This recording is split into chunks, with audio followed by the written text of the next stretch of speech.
Good morning. Mechanics of solids 1 ক্লাসে সবাইকে স্বাগতম। আমরা আজকে আইডিয়ালাইজ স্ট্রাকচার এছাড়াও স্ট্রাকচারাল ডিটারমিনেসি এবং সময় থাকলে আমরা স্ট্রাকচারাল স্টাবিলিটি এই বিষয়গুলো কভার করব। তো আইডিয়ালাইজ স্ট্রাকচারের কিছু আহ, কথা আমরা গত ক্লাসে বলেছিলাম, সেটারই কন্টিনিউশন এখানে আমরা একটু করেই তারপরে হচ্ছে ট্রিবিউটারি লোডিং বা ট্রিবিউটারি এরিয়া ক্যালকুলেশনে চলে যাব। তো এখানে আইডিয়ালাইজ স্ট্রাকচার বলতে আসলে আমরা কোন একটা রিয়েল স্ট্রাকচারকে অ্যানালাইসিস করার জন্য লাইন ডায়াগ্রামের মাধ্যমে এবং সাপোর্ট কন্ডিশন দেখিয়ে এক্সটার্নাল লোড দেখিয়ে যে ডায়াগ্রাম অঙ্কন করি সেটাই হচ্ছে আইডিয়ালাইজ স্ট্রাকচার। ফর এক্সাম্পল, এই যে এখানে যে ক্রেন সাপোর্টটা দেখানো আছে, দেখো একটা কলাম ফাউন্ডেশনের সাথে কানেক্টেড আছে, আর এই কলামের টপে একটা বিম কানেক্টেড আছে ক্যান্টিলিভার আকারে, আর ওই ক্যান্টিলিভার বিমের উপর দিয়ে একটা ক্রেন আসলে মুভ করতেছে। তো এই সাপোর্টিং বিম যেটা ক্রেনটাকে সাপোর্ট দিচ্ছে তাকে আমরা জিপ বিম বলি আর কি। ঠিক আছে? হ্যাঁ, তাহলে এই এই বিমটাকে আমরা বলি আসলে জিপ বিম আর কি। ঠিক আছে? আহ এখানে আমরা একটু পড়ে যাই।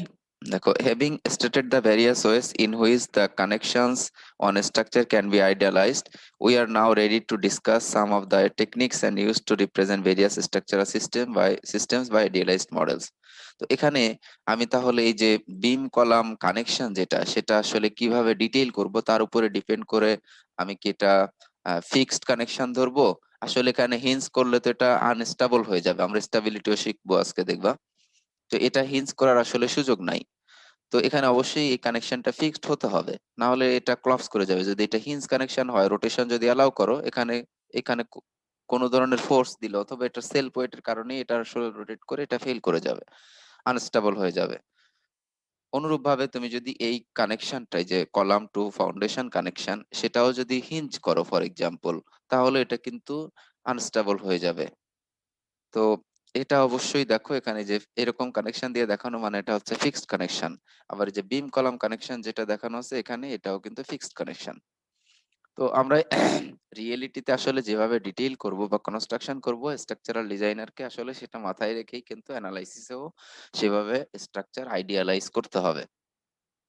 তো এখানে অনেক কথা বলা আছে, আমি আসলে এত ডিটেইল বলছি না। জাস্ট এখানে এই টার্মটা বলবো যে দিস আইডিয়ালাইজড স্ট্রাকচার শোন here as a line drawing can now be used for applying the principles of structural analysis, which will eventually lead to the design of its two main members. তার মানে আমি এই যে একটা রিয়েল স্ট্রাকচার যেটা আমি structural ডিজাইনে visualise করতেছি যে আমার স্ট্রাকচারটা কনস্ট্রাকশন পরে এরকম দেখাবে, সেটাকে আমি তাহলে লাইন ডায়াগ্রামের মাধ্যমে, দেখো সাপোর্ট কন্ডিশন দেখিয়েছি, লাইন ডায়াগ্রামের মাধ্যমে মেম্বার দেখিয়েছি কলাম এবং বিমকে, এক্সটার্নাল ফোর্সও দেখাইলাম।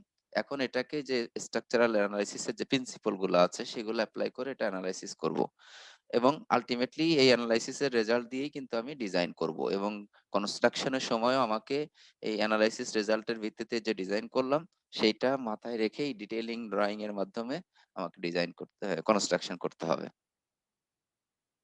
আমি শর্টলি এখানে একটু পড়ে যাব। Beams and girders are often used to support building floors. In particular, a girder is the main load carrying element of the floor, whereas the smaller elements having a shorter span and connected to the girders are called beams. তার মানে এই যে একটা floor system যদি আমরা দেখি, ফ্লোরে আসলে লোড কিভাবে ট্রান্সফার হয়, এখানে একটা স্টিল বিল্ডিং এ স্টিল ফ্লোর সিস্টেম দেখানো আছে। দেখো, এই যে টপ পার্ট যেটা সেটা হচ্ছে ফ্লোর স্ল্যাব। আমরা এখানে যদি আইডেন্টিফাই করতে চাই, এই টপ পার্ট এটা হচ্ছে ফ্লোর স্ল্যাব। এটাও স্টিল বিল্ডিং হলেও এটা সাধারণত রিইনফোর্সড কংক্রিট হয়ে থাকে। তার মানে এটা আসলে ফ্লোর যেটা হয় সেটা হয় composite, steel concrete composite floor হয়। তো এই কংক্রিটের মধ্যেও কিন্তু রিইনফোর্সিং স্টিল ব্যবহার করা হয় স্ল্যাবে, শুধুমাত্র স্ল্যাবে। আর এই স্ল্যাবটা দেখো ডিরেক্টলি রেস্ট করতেছে এই যে ট্রাস টাইপের যে ড্যাশ লাইন দিয়ে যে ডায়াগ্রাম গুলো দেখানো আছে, যেগুলোকে আমরা বলছি হচ্ছে জয়েস্ট। দেখো এই যে এখানে লেখা আছে, এটা হলো স্টিল জয়েস্ট। এটা কিন্তু স্টিল বিম নয়, রিমেম্বার। স্টিল বিম হবে হচ্ছে এরকম আই সেকশন, মানে সলিড সেকশন এক কথায়। আর যদি এরকম ট্রাস টাইপের দিয়ে এটাও আসলে বিমের মতোই বিহেভ করে, সেটাকে আমরা তখন বলি জয়েস্ট। ঠিক আছে? তো এই স্ল্যাবটা সেটা আসলে এই জয়েস্টের উপরে রেস্ট করতেছে। আর ওই জয়েস্ট গুলা দেখো, ওই জয়েস্টের পারপেন্ডিকুলার ডিরেকশনে কলাম লাইন বরাবর যে বিম আছে সেই বিমে কিন্তু লোড ট্রান্সফার করবে। তো এখানে লোড ট্রান্সফার মেকানিজমের উপরে ডিপেন্ড করে আমরা তাহলে দেখো এই জয়েস্ট গুলাকে বলবো হচ্ছে সেকেন্ডারি বিম। আর এই জয়েস্ট গুলা যার উপরে রিঅ্যাক্ট করতেছে বা রেস্ট করতেছে সেগুলাকে বলবো হচ্ছে প্রাইমারি লোড ক্যারিং মেম্বার বা প্রাইমারি বিম, যেটাকে আমরা আসলে গার্ডারও বলি। তো যে বিম আরেকটা বিমকে সাপোর্ট করে সেটাকে আমরা গার্ডার বলি, তাই না? আর এখানে তোমরা দেখেছো একটা ভিডিওতে, আমি শিওর না তোমাদের দেখিয়েছি নাকি, থার্ড ইয়ারে সম্ভবত দেখিয়েছি, যে এই জয়েস্ট গুলা মানে এমন স্টিল বিল্ডিং এমনও অনেক সময় করা হয় যে থার্ড একটা আর একটা বিম ব্যবহার করা হয়। তো এখানে তাহলে প্রাইমারি বিম, সেকেন্ডারি বিম, টারশিয়ারি বিম এভাবে ডিফাইন করা হয় তখন। তো এখানে যেটা দেখানো আছে সেটাই আমি লোড ট্রান্সফার মেকানিজমটা বোঝাচ্ছি, যে এখানে স্ল্যাবের যে সেল পয়েন্ট প্লাস হচ্ছে স্ল্যাবের উপরে যে লাইভ লোড আসবে, সেই লাইভ লোড গুলা এবং সেল পয়েন্টটা স্ল্যাব থেকে প্রথমে হচ্ছে এই জয়েস্ট গুলাতে ট্রান্সফার হবে। তো সেই জয়েস্ট থেকে জয়েস্টে দেখো এই জয়েস্টটাকে বিমস যে দুইটা সাপোর্ট দিচ্ছে যাদেরকে আমরা গার্ডার বলছি, সেই গার্ডার থেকে আলটিমেটলি লোড ট্রান্সফার হয়ে যাবে এই যে গার্ডারকে যারা সাপোর্ট দিচ্ছে দুই এন্ডে দুই কলাম, সেই কলাম থেকে আলটিমেটলি ফাউন্ডেশন থেকে মানে ফুটিং থেকে সয়েলে এভাবে লোড ট্রান্সফার হয়। তো এইটার আমি ভিজুয়ালাইজেশন, এই যে আইডিয়ালাইজড স্ট্রাকচার কিভাবে দাঁড় করাবো, দেখো আইডিয়ালাইজড ফ্রেমিং প্ল্যান।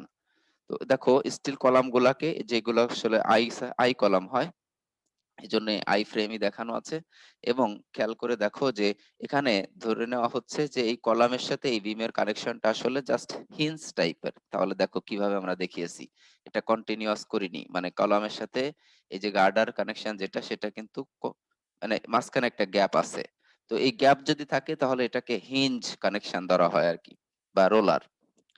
অনুরূপভাবে দেখো এই যে মাঝখানে যে জয়েস্ট গুলা, দেখো কয়টা জয়েস্ট আছে, সেই জয়েস্ট গুলো এই যে লাইন ডায়াগ্রাম দিয়ে দেখালাম, সেগুলোরও এন্ড কিন্তু আসলে এই গার্ডারের সাথে কানেক্টেড না, স্পেস রেখে দেওয়া হয়েছে। এর মানেও এটা হলো জাস্ট সিম্পলি সাপোর্টেড এক কথায়।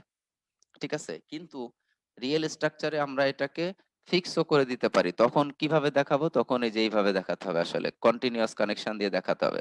নিচে হয়তো তারও এক্সাম্পল আসবে। তো এটা লোড ট্রান্সফার মেকানিজম, মানে আইডিয়ালাইজ স্ট্রাকচার করব আমরা এভাবে। এখন যদি এমন একটা ফ্রেম হয় যে দেখো এই যে এই ফিগারটাতে দেখানো আছে, একটা বিম একটা কলামের সাথে এমন ভাবে কানেক্ট করলাম, এবং ডিটেইলিংটার দিকে যদি একটু তাকাও দেখো, মানে এটার এই যে ওয়েব যেটা সেটাও কলামের সাথে কানেক্টেড, আবার টপ ফ্লাঞ্জ বটম ফ্লাঞ্জ সেটাও দেখো এই যে এখানে অ্যাঙ্গেল প্লেট দিয়ে বোল্টিং এর মাধ্যমে কলামের সাথে হেভিলি কানেক্টেড। তাহলে এখানে কোনো ধরনের রোটেশন কিন্তু অ্যালাউ হচ্ছে না। এমন যদি হতো যে আমার কলামের সাথে জাস্ট শুধুমাত্র এই যে ওয়েব পার্টটাকে কানেক্ট করতাম, এটা আমার বিম আর এটা হচ্ছে কলাম ধরো, তাহলে কলামের জাস্ট ওয়েবটাকে এখানে কলামের সাথে কানেক্ট করতাম, বিমের ওয়েবটাকে কলামের সাথে কানেক্ট করতাম, তাহলে এখানে কিন্তু বিমটা রোটেট করতে চাইলে করতে পারতো। গত ক্লাসে আমরা সেরকম একটা দেখেছি। তখন এটাকে আমি হিঞ্জ ধরতাম, কিন্তু এখন আমি কি করছি, এখানে এই টপেও অ্যাঙ্গেল দিয়ে এভাবে কানেক্ট করছি যাতে এখানে কোনো স্পেসিং না আসতে পারে, বটমেও এখানে এভাবে কানেকশন দিচ্ছি যাতে কোনো এখানে গ্যাপ ওপেনিং না হতে পারে। তার মানে এটা ফিক্সড হয়ে যাচ্ছে, এটা ফিক্সড কানেকশন বিম আমরা বলছি। এবং তার দেখো আইডিয়ালাইজড বিম কিভাবে দেখাচ্ছি, কলামের সাথে এখন কিন্তু এটা কন্টিনিউয়াস, ফিক্সড হলে কন্টিনিউয়াস, আর যদি কন্টিনিউয়াস না হয় সিম্পল সাপোর্ট হয় তাহলে হচ্ছে মাঝখানে একটা গ্যাপ রাখা হয় আইডিয়ালাইজ স্ট্রাকচারে। অনুরূপভাবে এই যে পরের ফিগারটাতেও আরেকটা ফিক্সড কানেক্টেড ওভারহ্যাঙ্গিং বিম দেখানো আছে। দেখো এই যে লেফট কলাম, মিডল বিম, ইন্টেরিয়র কলাম, আর এই যে ওভারহ্যাঙ্গিং ক্যান্টিলিভার বিম আর কি। এটা হচ্ছে তার আইডিয়ালাইজ স্ট্রাকচার। তো এটা তো গেল হচ্ছে স্টিল স্ট্রাকচারের জন্য। এখন আমরা রিইনফোর্সড কংক্রিটে কিভাবে দেখাই ফ্লোর সিস্টেমের জন্য। দেখো এই যে লেফট সাইডে ফিগার 29 এ একটা কংক্রিট ফ্লোর সিস্টেম দেখানো আছে, যেটাতে টপে হচ্ছে এটা ফ্লোর স্ল্যাব, এটা রিইনফোর্সড কংক্রিট ফ্লোর স্ল্যাব। এখানে দেখো কংক্রিটকে আমরা আসলে মনোলিথিক্যালি কাস্ট করেছি। আর এটারও আরেকটা লক্ষণীয় বিষয় হলো দেখো এখানে আমি যদি ডিটেইলিং গুলা দেখাইতাম, এখানে হয়তো এরকম ভাবে দেখানো থাকতে পারতো যে এই কলাম বিম এমন ভাবে কানেক্টেড যেখানে একটা ফিক্সড কানেকশন হয়, অথবা এটা মনে করো কন্টিনিউয়াস স্প্যান হয়ে যেত, তখন এটাকে আমরা ফিক্সড কানেকশন ধরতাম। এরকম ভাবে আসলে অ্যাজিউম করা যেত, কিন্তু এখানে যেহেতু একটা স্প্যান দেখানো আছে, সিম্পলি কিভাবে এটাকে আইডিয়ালাইজ করা যায় সেটা আমরা দেখিয়েছি। বাট স্টিলের জন্য কন্টিনিউয়াস স্প্যান বিল্ডিং এ আসলে এরকমই অনেক সময়, ম্যাক্সিমাম সময়ই এরকমই করা হবে দেখবা। কখনো কখনো এরকমও করা হয়, কিন্তু একবারে যে হয় না তা না। বাট আমি মোস্ট কেসের কথা বলছি। তো রিইনফোর্সড কংক্রিটে দেখো, আমরা কংক্রিট গুলাকে আসলে মনোলিথিক্যালি কাস্ট করি সাধারণত। মনোলিথিক্যালি মানে কি, মানে আউটসাইড থেকে দেখলে তুমি বুঝবা যে কলামের, বিমের, স্ল্যাবের কংক্রিট মনে হয় একসাথে কাস্ট করা হয়েছে। এদের মাঝে কোনো ধরনের জয়েন্ট থাকে না, এক কথায়। এটা হচ্ছে মনোলিথিক্যালি কাস্ট এবং ইন্টিগ্রাল পার্ট। কিন্তু ফিক্সিটি আসলে আসবে হচ্ছে রিইনফোর্সমেন্ট ডিটেইলিং এর উপরে ডিপেন্ড করে। আমরা পূর্বের ক্লাসগুলোতে বলেছি সে কথা। তো এখানে লোড ট্রান্সফার আল্টিমেটলি হবে ওই একই মেকানিজমে স্ল্যাব থেকে সাপোর্টিং বিমে যাবে। আহ, 4 সাইডের বিমে যেতে পারে, যদি বিম 2 সাইডে থাকে তাহলে অবশ্যই 2 সাইডে যাবে, এবং সেই বিম থেকে আলটিমেটলি কলামে লোডগুলো ট্রান্সফার হয়ে যাবে। তো রিইনফোর্সড কংক্রিট আমরা আইডিয়ালাইজ প্ল্যান কিভাবে দেখাই? তো দেখো, এটা হচ্ছে তোমার ফ্লোর এরিয়া বা স্ল্যাব, আর যে নিচে বিম থাকে সেগুলাকে আসলে যে ড্যাশ লাইন দিয়ে দেখানো হয়, এমনকি কলাম গুলাকেও ড্যাশ লাইন দিয়ে দেখিয়েছি এখানে। তোমরা ডিটেইলিং ড্রয়িং এ দেখবা যে ফ্লোর প্ল্যানে আসলে এই বিম গুলাকে এভাবে ডট লাইন দিয়ে দেখানো হয়, যাতে করে বোঝা যায় যে এটা আসলে স্ল্যাবের নিচে আছে। মানে কোন একটা ফ্লোর প্ল্যানের নিচে যদি দেখাই, তাহলে নিচের পার্টটাকে ডটেড লাইন দিয়ে বা ড্যাশ লাইন দিয়ে দেখানো হয়। অনুরূপভাবে যদি একটা টিম্বার ফ্লোর হয়, আমাদের দেশে টিম্বার ফ্লোর বা সিস্টেম ইউজ হয় না বললেই চলে, কিন্তু ইউএসএ তে এর সংখ্যাই খুব বেশি। ইউএসএ তে এরকম টিম্বার বিল্ডিং এর সংখ্যাই হচ্ছে প্রায় 92%। তো সেখানে টিম্বার ফ্লোর ইউজ করা হয়। এখানে দেখো এই যে একটা টিম্বার, একটা প্লাইউড টাইপের টিম্বার হয় সাধারণত। প্লাইউড মানে বোথ ডিরেকশনে টিম্বারকে প্লাই করে তারপরে ইউজ করে এবং এগুলা কিন্তু খুবই স্ট্রং।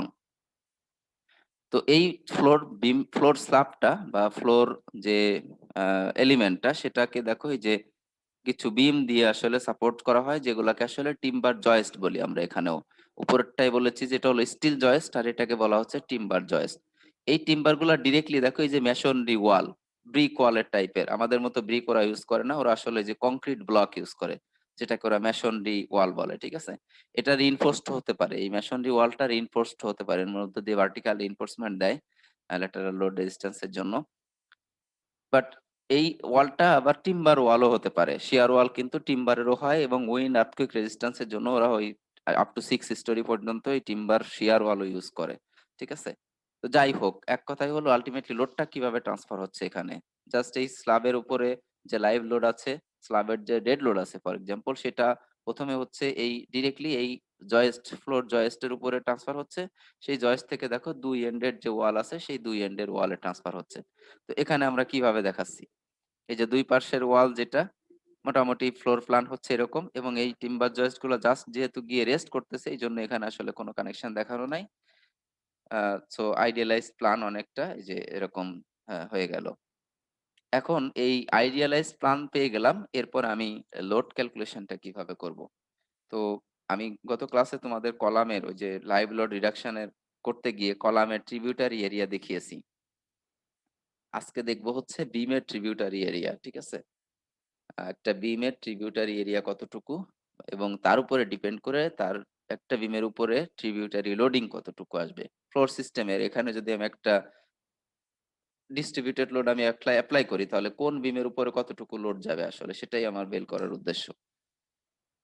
তো এটার জন্য আমরা একটু পড়ে যাই। When flat surfaces such as walls, floors or roofs are supported by a structural frame, it is necessary to determine how the load on these surfaces is transmitted to the various structural elements used for their support. There are generally two ways in which this can be done. The choice depends on the geometry of the structural system, the material from which it is made, and the method of its construction. তাহলে এই তিনটা বিষয়ের উপরে depend করে আসলে এটা কখনো দেখো এই যে ওয়ান ওয়ে সিস্টেম, তোমরা যে ওয়ান ওয়ে স্ল্যাব এবং টু ওয়ে স্ল্যাব কিছুটা হয়তো তোমাদের আইডিয়া আছে, রিইনফোর্সড কংক্রিট ওয়ানে আরো ভালোভাবে শিখবে, তার আগে আমরা এখানে আইডিয়া দিতে চাই। তো ওয়ান ওয়ে সিস্টেম আর হচ্ছে টু ওয়ে সিস্টেম হবে, সামনে আসবে এখানে এই যে টু ওয়ে সিস্টেম। তো ওয়ান ওয়ে সিস্টেম আসলে কখন বলবো, একটা ফ্লোর এরিয়া মানে যদি বিম সাপোর্টেড স্ল্যাব হয় ফর এক্সাম্পল, তাহলে সেই স্ল্যাবটাকে কি আমরা ওয়ান ওয়ে স্ল্যাব বলবো না টু ওয়ে স্ল্যাব বলবো? তার মানে এখানে ফ্লোর সিস্টেম নিয়ে কিন্তু কথা হচ্ছে। ফ্লোর সিস্টেম মানে হচ্ছে বিম এবং স্ল্যাব এই দুইটা মিলিয়ে আসলে। তো এখানে দেখো এই ফিগার 211 এ এই যে লেফট সাইডে যে রিয়েল স্ট্রাকচার দেখানো সেটাতে কিভাবে আসলে কনস্ট্রাক্ট করা হচ্ছে। তো উপরে রিইনফোর্সড কংক্রিট বা স্টিল ডেক আসলে এটাকে আমরা বলবো কম্পোজিট স্টিল ফ্লোর। এই ফ্লোরের উপরে দেখো ডিস্ট্রিবিউটেড লোড আছে, অথবা মানে এখানে distributed load throughout the স্প্যানই আছে আসলে, যে 100 পাউন্ড পার স্কয়ার ফিট এটা থ্রু আউট দ্য স্প্যানই আছে। তো এই ফ্লোর বিমটাকে আসলে সাপোর্ট দিচ্ছে দেখো নিচের যে বিম আছে সেই বিমগুলা, এবং ওই বিমগুলোকে সাপোর্ট দিচ্ছে আসলে এই যে গার্ডার। তাহলে এইগুলা হচ্ছে তোমার সেকেন্ডারি বিম আর কি, ঠিক আছে? বা শুধু বিম বলবো আমরা এক্ষেত্রে, যেহেতু একটা বিম আর গার্ডার আছে, তাহলে সেকেন্ডারি বিম বা শুধু বিম। আর এই বিম গুলাকে, এই যে উপরের তিনটা বিমকে যে বিম সাপোর্ট দিচ্ছে এইটা, তার মানে সেটাকে তখন বলবো হচ্ছে গার্ডার। তো অপোজিট সাইডেও কিন্তু এভাবে আছে। এবং এখানে যে অ্যাজাম্পশন দেখো, ধরে নেওয়া হচ্ছে যে যে জাস্ট এই যে বিম গুলো গার্ডার উপরে গিয়ে সিম্পলি রেস্ট করতেছে। তো ডান পাশে দেখো আইডিয়ালাইজ স্ট্রাকচারে এখানে কানেকশন দেখানো নাই, মানে এটা ফিক্স কানেকশন না, just simple connection, simply supported. এবং আহ তাহলে আমি বেসিক্যালি বলতে পারি যে আমার এই ফ্লোর স্ল্যাব যে আছে সেই স্ল্যাব গুলো রেস্ট করতেছে শুধুমাত্র এই সেকেন্ডারি বিমের উপরে, গার্ডারের উপরে কিন্তু যাচ্ছে না। কিন্তু এমনও অনেক কনস্ট্রাকশন আমরা করব যে এই বিম গুলাকে আসলে গার্ডারের সাথে এমন ভাবে কানেক্ট করা হবে যে গার্ডার আর এই সেকেন্ডারি বিম এদের টপ লেভেল আসলে একই লেভেলে থাকবে। ফর এক্সাম্পল আমরা এইটার এক্সাম্পল দিতে পারি, দেখো এখানে কি হচ্ছে, এই যে এইগুলা হচ্ছে সেকেন্ডারি বিম, তাই না? এগুলা হচ্ছে সেকেন্ডারি বিম বা শুধু বিম বলছি। আর এই বিম গুলা দেখো এই যে দুই পাশে যে গার্ডার আছে সেই গার্ডারে গিয়ে রেস্ট করতেছে। তো লক্ষ্য করলে দেখবা, আমি জানি না তোমরা দেখতে পাচ্ছ কিনা ক্লিয়ারলি, যে এই বিমের টপ আর গার্ডারের টপ কিন্তু একই লেভেলে আছে, ঠিক আছে? এবং আমরা এই গার্ডারটাকে, সরি বিমটাকে গার্ডারের সাথে কিভাবে কানেক্ট করছি তার উপরে ডিপেন্ড করে কখনো সিম্পল কানেকশন হবে, কখনো এটা ফিক্স কানেকশন হতে পারে। তো এইটার থেকে এই যে এই ফিগারের এতে যেটা দেখানো আছে সেটার থেকে ওই যে নিচের এটা কিন্তু ডিফারেন্ট। এটাতে দেখো এই বিম গুলো গার্ডারের উপরে গিয়ে রেস্ট করতেছে, ঠিক আছে? তার মানে আমি এখানে আসলে বলতে চাচ্ছি যেটা, যে এই স্ল্যাবের উপরে যদি এখানে কোনো লোড অ্যাপ্লাই হয় তাহলে স্ল্যাব থেকে ডিরেক্টলি লোড যাবে শুধুমাত্র এই বিম গুলাতে, সেকেন্ডারি বিমে, ডিরেক্টলি গার্ডারে কোনো স্ল্যাব থেকে লোড যাচ্ছে না। কিন্তু এই যে এই ফিগারটা যেটা এখন দেখাচ্ছি, এই ফিগারে দেখো বিম এবং গার্ডার গুলো লেভেল একই হওয়ায়, টপ লেভেল একই হওয়ায়, তোমার এই স্ল্যাবের উপরে যদি কোনো অ্যাপ্লিকেশন হয় তাহলে সেটা এই বিমে যেমন যাবে গার্ডারেও কিন্তু কিছুটা যেতে পারে, গার্ডারের কাছাকাছি এরিয়ায়। এই যে এই ফিগারটা তো দেখো, এই যে ফিগার 212 এর এ তে দেখো, এই যে জয়েস্ট বা বিম যেগুলো সেগুলো আলটিমেটলি গার্ডারের উপরে গিয়ে রেস্ট করতেছে এবং তাদের লেভেল কিন্তু সেম। এই যে এটা হচ্ছে বিম আর ওই বাকিগুলা কিন্তু জয়েস্ট। দেখো কোনটা বিম আর কোনটা জয়েস্ট বলছি আর গার্ডার কোনটাকে বলছি। তো এই বিম এবং জয়েস্ট এবং গার্ডার সবগুলারই টপ লেভেল কিন্তু সেম। তাহলে স্ল্যাব থেকে কিছু লোড যেমন এই যে সাপোর্টিং বিমে যাচ্ছে, ওই স্ল্যাব থেকে কিছু লোড কিন্তু গার্ডারেও যেতে পারে, যাবে কিনা সেটা আমরা ডিফাইন করবো এই টু ওয়ে সিস্টেমে। তো অ্যাকচুয়ালি আমি এই স্ট্রাকচারটাই যদি বলি তাহলে স্ল্যাব থেকে লোড জাস্ট শুধুমাত্র সেকেন্ডারি বিমে ট্রান্সফার হচ্ছে, ডিরেক্টলি কিন্তু গার্ডারে যাচ্ছে না। ওই সেকেন্ডারি বিম গুলা দেখো, তার সেকেন্ডারি বিমের যে রিয়াকশন এক কথায় সেইগুলাই হবে গার্ডারের উপরে কনসেন্ট্রেটেড ফোর্স আকারে। তো আমি এখন একটা বিমের ট্রিবিউটারি লোডিং যদি ক্যালকুলেশন করতে চাই, দেখো কিভাবে আমরা আইডিয়ালাইজ করতে পারি এটাকে। তো এই যে আমরা এ বি সি ডি পয়েন্ট, এটা এ, এই যে বি, তারপর হচ্ছে সি, ডি, ই, এফ, সবগুলাই এই যে এখানে A B C D E F দেখাইলাম। এবং কানেকশন গুলা দেখেই বোঝা যাচ্ছে যে এগুলা সিম্পল কানেকশন, সেরকমই এখানেও দেখানো। এবং ডিস্টেন্স গুলা দেখো, এটা হচ্ছে 5 ফিট 5 ফিট আর এদিকে হচ্ছে 10 ফিট। তো এদিকে 10 ফিট এটা আছে, আর এই যে 5 ফিট কে 2.5 ফিট 2.5 ফিট এভাবে দেখাইলাম।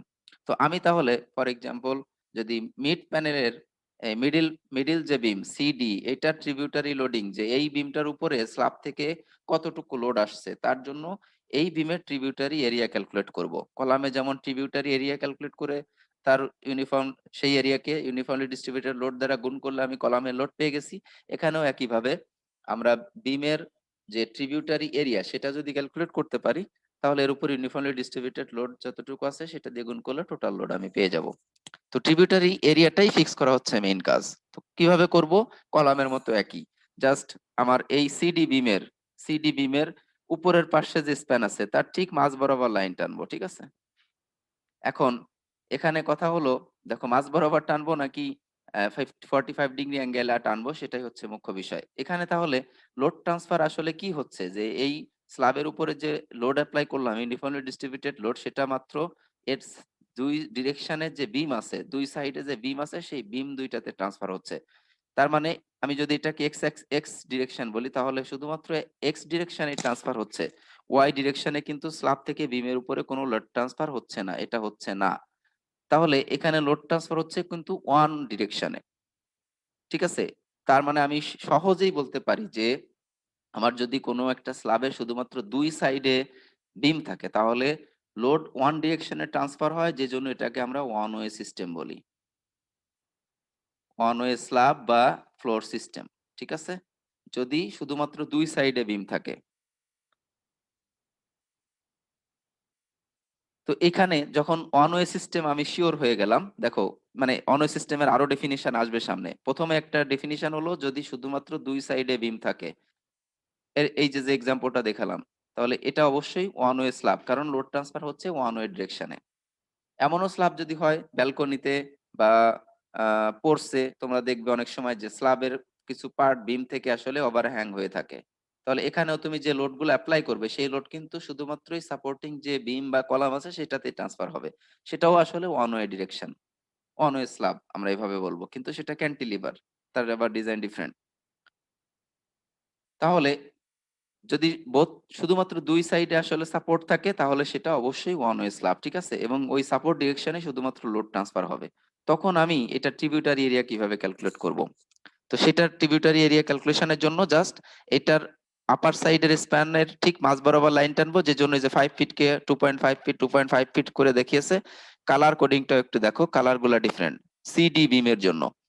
অনুরূপভাবে এর নিচের যে স্প্যান আছে টোটাল 5 ফিট, তার হাফ বরাবর আমি এভাবে লাইন টানবো।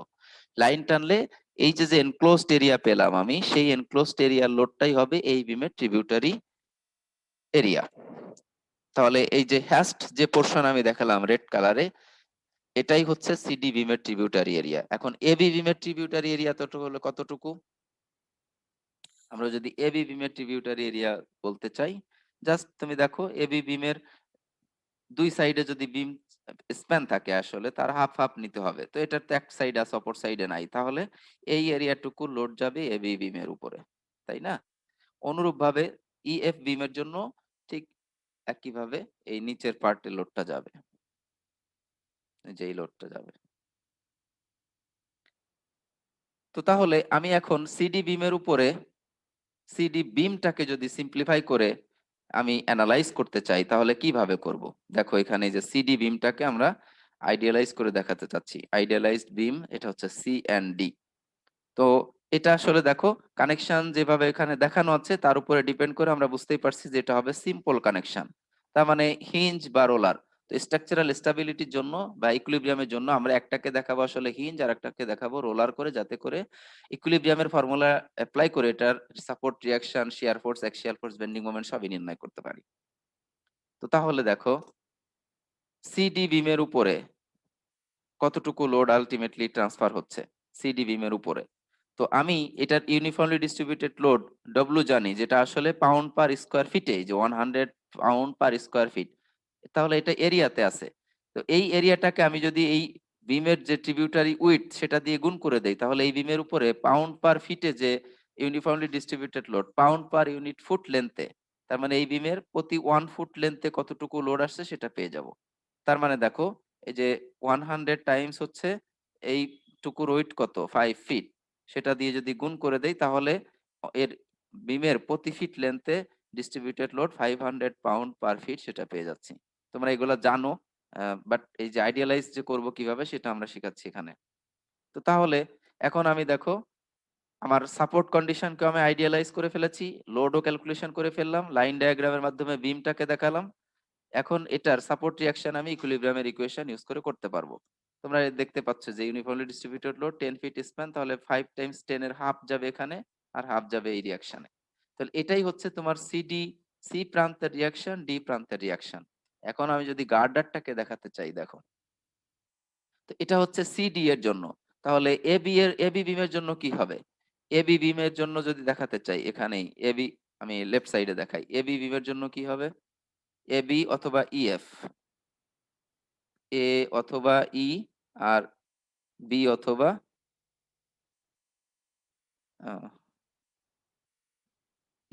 ই অথবা এফ।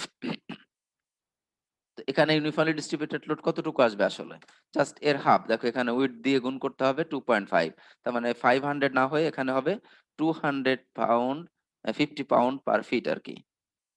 তাহলে এটার সাপোর্ট রিঅ্যাকশন কত তখন? 250 টাইমস হচ্ছে 10, তার অর্ধেক, তার মানে এটা হয়ে যাবে তখন 1250 পাউন্ড। অনুরূপভাবে এটাও হয়ে যাবে 1250 পাউন্ড। তো এখন আমি গার্ডারটাকে যদি আইডিয়ালাইজ করে অ্যানালাইসিস করতে চাই, কিভাবে করব? দেখো আমরা এই গার্ডারটা দেখালাম, কোন গার্ডারটা দেখাচ্ছি? ই, এই যে এই লেফট সাইডের। তাহলে লেফট সাইডের গার্ডারের উপরে আমি যদি বিএফ গার্ডারই বলতে চাই, আমাদের এটা দেখতে সহজ, সেটাই বলি। দেখো তাহলে বি প্রান্তে এবি বিমের যে রিয়াকশন, সেটা কনসেন্ট্রেটেড লোড আকারে কাজ করবে ঠিক সাপোর্টের উপরে। অনুরূপভাবে সিডি বিমের যে সাপোর্ট রিয়াকশন, সেটা এই গার্ডের উপরে মিড স্প্যানে কনসেন্ট্রেটেড লোড আকারে কাজ করবে। অনুরূপভাবে ইএফ বিমের ই এফ প্রান্তের যে সাপোর্ট রিয়াকশন, সেটা এই এফ পয়েন্টে কনসেন্ট্রেটেড লোড আকারে কাজ করবে। তাহলে দেখো আমি এটারও গার্ডারেরও সাপোর্ট কন্ডিশন কেমন ভাবে লিখলাম যাতে এটা সিম্পলি সাপোর্টেড হয়। কানেকশন দেখেও আমরা তাই বুঝছি রিয়েল স্ট্রাকচারে। এবং দেখো এই যে সাপোর্ট কনসেন্ট্রেটেড ফোর্স আকারে যে লোড গুলো আসতেছে এটার উপরে, সেগুলোও দেখানো আছে। তাহলে এখন আমি এটা অ্যানালাইসিস করে গার্ডারেরও শেয়ার রিয়াকশন নির্ণয় করে ফেলতে পারি। এখন রিয়াকশন জানা হয়ে গেলে এটা শিয়ার ফোর্স ডায়াগ্রামে অঙ্কন করে ফেলতে পারি, যে শিয়ার ডায়াগ্রাম এরকম হবে, এটার ম্যাক্সিমাম বেন্ডিং মোমেন্ট হবে এরকম, টরশন তো এখানে আসবে না। এভাবে আমি অ্যানালাইসিস করে আমার বিমের এক্সটার্নাল লোডের যে ইন্টারনাল ইফেক্ট গুলো সেগুলো নির্ণয় করে ফেললাম। অনুরূপভাবে গার্ডারেরও আমি এক্সটার্নাল লোডের জন্য যে ইন্টারনাল ইফেক্ট, সেগুলো আমি এখন নির্ণয় করতে পারবো। এটা রিয়াকশন হবে 1250 প্লাস 1250, তার মানে টোটাল 2500 পাউন্ড। এপাশেও 2500 পাউন্ড। আমি এটা শিয়ার ফোর্স অঙ্কন করে ফেলতে পারবো, এরকম হবে শিয়ার ফোর্স ডায়াগ্রাম। আর এটার বেন্ডিং মোমেন্ট ডায়াগ্রাম হবে এরকম, সরি এরকম না, আসলে এখানে কনসেন্ট্রেটেড লোড আছে, এই যে এরকম হবে এটার বেন্ডিং মোমেন্ট ডায়াগ্রাম। তো আমি এইভাবে এক্সটার্নাল লোড গুলোর ইন্টারনাল যে ইফেক্ট, সেগুলো নির্ণয় করে ফেললাম। বিমের বিমে অ্যাক্সিয়াল ফোর্স থাকে কত? 0। Excuse me. বিমে যদি axial force, external axial force বা ইনক্লাইন্ড ফোর্স যদি না থাকে, তাহলে সাধারণত সেটাতে অ্যাক্সিয়াল ফোর্স হয় 0। তো আমাদের এই বিমের জন্য আসলে অ্যাক্সিয়াল ফোর্স কত? যেহেতু কোনো ইনক্লাইন্ড ফোর্স নাই, তাহলে এদের প্রত্যেকটারই অ্যাক্সিয়াল ফোর্স 0। অনুরূপভাবে এখানে আহ, কোনো টরশনাল ফোর্সও নাই, কারণ টরশনাল মোমেন্ট আসার জন্য যে সাপোর্ট কন্ডিশন লাগে, এখানে fix support torsional restrain provide করার দরকার হয়, সেটাও নাই। তাহলে টরশনাল মোমেন্ট এখানে কিন্তু আসবে না। তাহলে এই বিম গুলোকে জাস্ট শুধুমাত্র শিয়ার ফোর্স এবং বেন্ডিং মোমেন্টের জন্য ডিজাইন করলেই এনাফ। অনুরূপভাবে এই গার্ডারটাকেও শুধু শিয়ার ফোর্স আর বেন্ডিং মোমেন্টের জন্য ডিজাইন করলেই enough. Axial force, torsional moment এগুলো কনসিডার করা লাগবে না। তাহলে এক্সটার্নাল ফোর্স গুলোর ইন্টারনাল মোমেন্ট, ইন্টারনাল রিয়াকশন বা ইন্টারনাল ইফেক্ট কি কি? Axial force, shear force, bending moment, আর হচ্ছে টরশনাল মোমেন্ট। তো তার দুইটা আমার এই সিস্টেমের জন্য আসলে অ্যাবসেন্ট, বাকি দুইটার জন্য আমরা ডিজাইন করব। এখন আমি তো উপরেরটা শুধু দেখালাম যে দুই সাইডে যদি সাপোর্টিং বিম থাকে তখন কি রকম হয়, কিন্তু এই যে এই ধরনের স্ট্রাকচারের জন্য যেখানে আসলে বিম এবং গার্ডারের লেভেল একই হবে, তাহলে আমি তখন বুঝবো যে আমার চার সাইডেই আসলে বিম সাপোর্ট আছে। ঠিক আছে? চার সাইডে সাপোর্ট আছে। তখন সেটাকে আমি কি ওয়ান ওয়ে সিস্টেম বলবো নাকি টু ওয়ে সিস্টেম বলবো? লোড ট্রান্সফার মেকানিজমটা আসলে কিরকম হবে? Two way system sir. No, সবসময় যে টু ওয়ে হবে সেরকম নয়। দেখো এটার জন্য যদি তোমার চার সাইডেই আসলে একই লেভেলে কোনো একটা স্ল্যাবের জন্য বা ফ্রেমিং সিস্টেমে বিম থাকে বা মেসনরি ওয়াল দ্বারা সাপোর্ট থাকে, তখন আমরা আসলে এল বাই বি রেশিও নির্ণয় করি। এল ওভার বি। এই এখানে এল হচ্ছে লংগেস্ট স্প্যান, তোমার একটা রেক্টেঙ্গুলার স্ল্যাবের জন্য লংয়েস্ট স্প্যান যেটা মানে লার্জার যেটা সেটাই হচ্ছে এল, আর ছোটটা হচ্ছে বি, শর্টার স্প্যান আর কি। লার্জার স্প্যান বা লং স্প্যান, আর এটা হচ্ছে শর্ট স্প্যান, আমরা এইভাবেই বলি। তাহলে long span divided by short span ratio, এই রেশিওটা আমরা নির্ণয় করব। এই রেশিওটা যদি আসলে এল বাই বি রেশিও যদি 2 এর চেয়ে বেশি হয়, এরকম ভাবেই লেখা সম্ভবত, হ্যাঁ 2 এর চেয়ে যদি বেশি হয় দেন ওয়ান ওয়ে সিস্টেম। তাহলে খেয়াল করো, যদি চার পাশেই বিম থাকে তাহলে আমি প্রথমেই এল বাই বি রেশিও নির্ণয় করব। এল হচ্ছে লার্জ স্প্যান আর বি হচ্ছে শর্ট স্প্যান, এবং সেই রেশিওটা যদি 2 এর চেয়ে বেশি হয় তাহলে আমরা সেই সিস্টেমকে বলবো ওয়ান ওয়ে। তার মানে আমার আলটিমেটলি চারপাশে বিম থাকলেও লোড ট্রান্সফার হবে শুধুমাত্র 2 ডিরেকশনে। এটার মেকানিজম কি আমি এক্সপ্লেন করছি। আর যদি L by B ratio, if L by B ratio less than or equal to 2 হয়, তাহলে এটা লোড ট্রান্সফার হবে 2 ডিরেকশনে, এবং সেটাকে আমরা তখন বলবো টু ওয়ে সিস্টেম বা টু ওয়ে স্ল্যাব। ঠিক আছে? এখন কেন? তো রিইনফোর্সড কংক্রিটে তোমাদের দেখানো যায় ডিসপ্লেসমেন্ট আসলে কনসিডার করে যদি এটা আমরা নির্ণয় করি তাহলে দেখবো যে এল বাই বি রেশিও যদি 2 এর চেয়ে আসলে বেশি হয় তাহলে এই লোড শুধুমাত্র ওয়ান ডিরেকশনে এবং শর্ট শর্ট স্প্যান যে ডিরেকশন সেই ডিরেকশনে ট্রান্সফার হয়। অপর ডিরেকশনে আসলে যায় হচ্ছে 1/16% অফ লোড, মানে 1/16 অফ দ্য লোড। তাহলে দেখো, যদি তোমার span ratio long span divided by short span ratio 2 এর চেয়ে বেশি হয় তাহলে লং ডিরেকশনে যে লোড ট্রান্সফার হয় তা হলো টোটাল লোডের 16/1 যেটা আসলে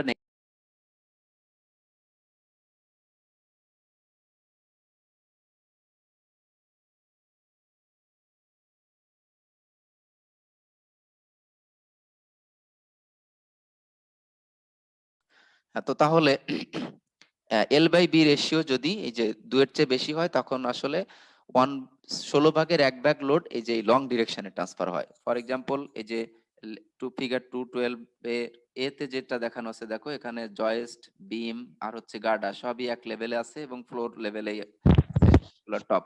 তো এটা স্যার আসলে ভিডিওটা অন করেন। হচ্ছে তো।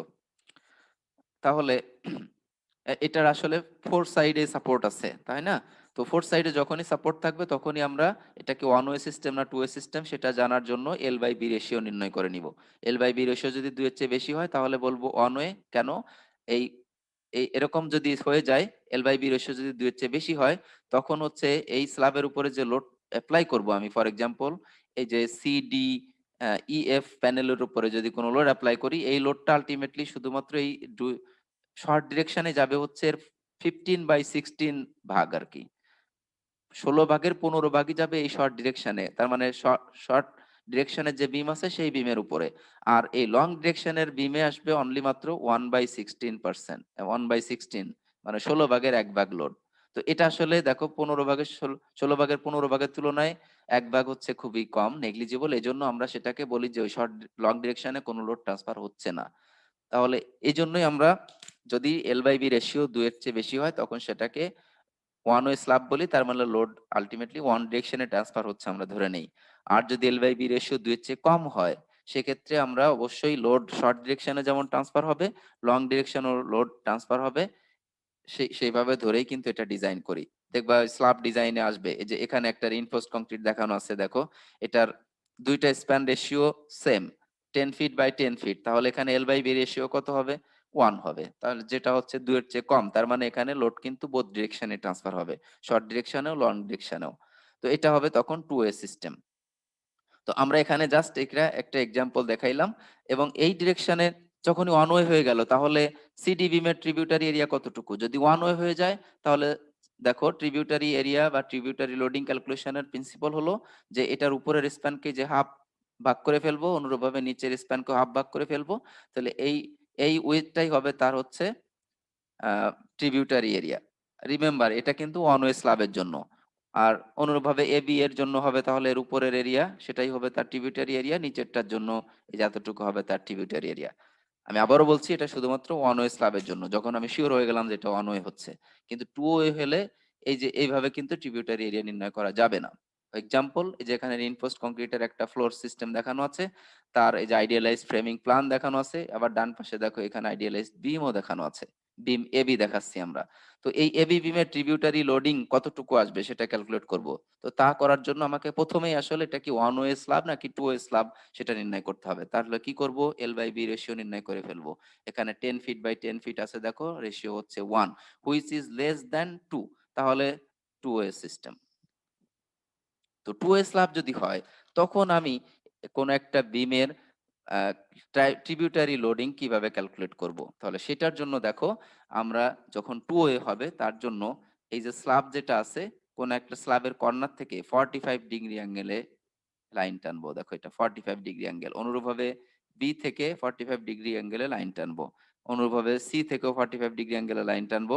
ডি থেকেও 45 ডিগ্রি অ্যাঙ্গেলে লাইন টানবো। এরা এক জায়গায় গিয়ে দেখবে ইন্টারসেক্ট করবে। তাহলে এই এনক্লোজ যে এরিয়া সেটাই হবে আমার এই এবি বিমের ট্রিবিউটারি এরিয়া। অনুরূপভাবে এই এনক্লোজড এরিয়া হবে এসি বিমের ট্রিবিউটারি এরিয়া। তো এখানে দেখো আমার কোন বিমটার আইডিয়ালাইজড প্ল্যান দেখানো আছে, এ বি বিমের। এই যে লেফট সাইডে এ, রাইট সাইডে বি। এখন দেখো আমি সাপোর্ট কন্ডিশন গুলাকে কি সিম্পলি সাপোর্ট দেখাবো নাকি ফিক্স সাপোর্ট দেখাবো, সেটাও নির্ভর করছে যে আমি আসলে কিভাবে এটার কনস্ট্রাকশন এবং ডিজাইন করছি বা ডিটেইল করছি। তো যদি ওই যে আমি আগের ক্লাসগুলোতে দেখিয়েছিলাম যে বিমের রিইনফোর্সমেন্ট কলামের রিইনফোর্সমেন্টের সাথে যদি ইন্টিগ্রাল হয়, তাহলে এখানে ফিক্স কানেকশন চলে আসবে। আর জাস্ট যদি বিমের কালেকশন, বিমের রিইনফোর্সমেন্ট কলামের রিইনফোর্সমেন্টের মাঝে যদি কোনো ফিক্সিটি না আনে, আলটিমেটলি সেটা হিঞ্জ সাপোর্ট হয়ে যাবে বা সিম্পল সাপোর্ট হয়ে যাবে।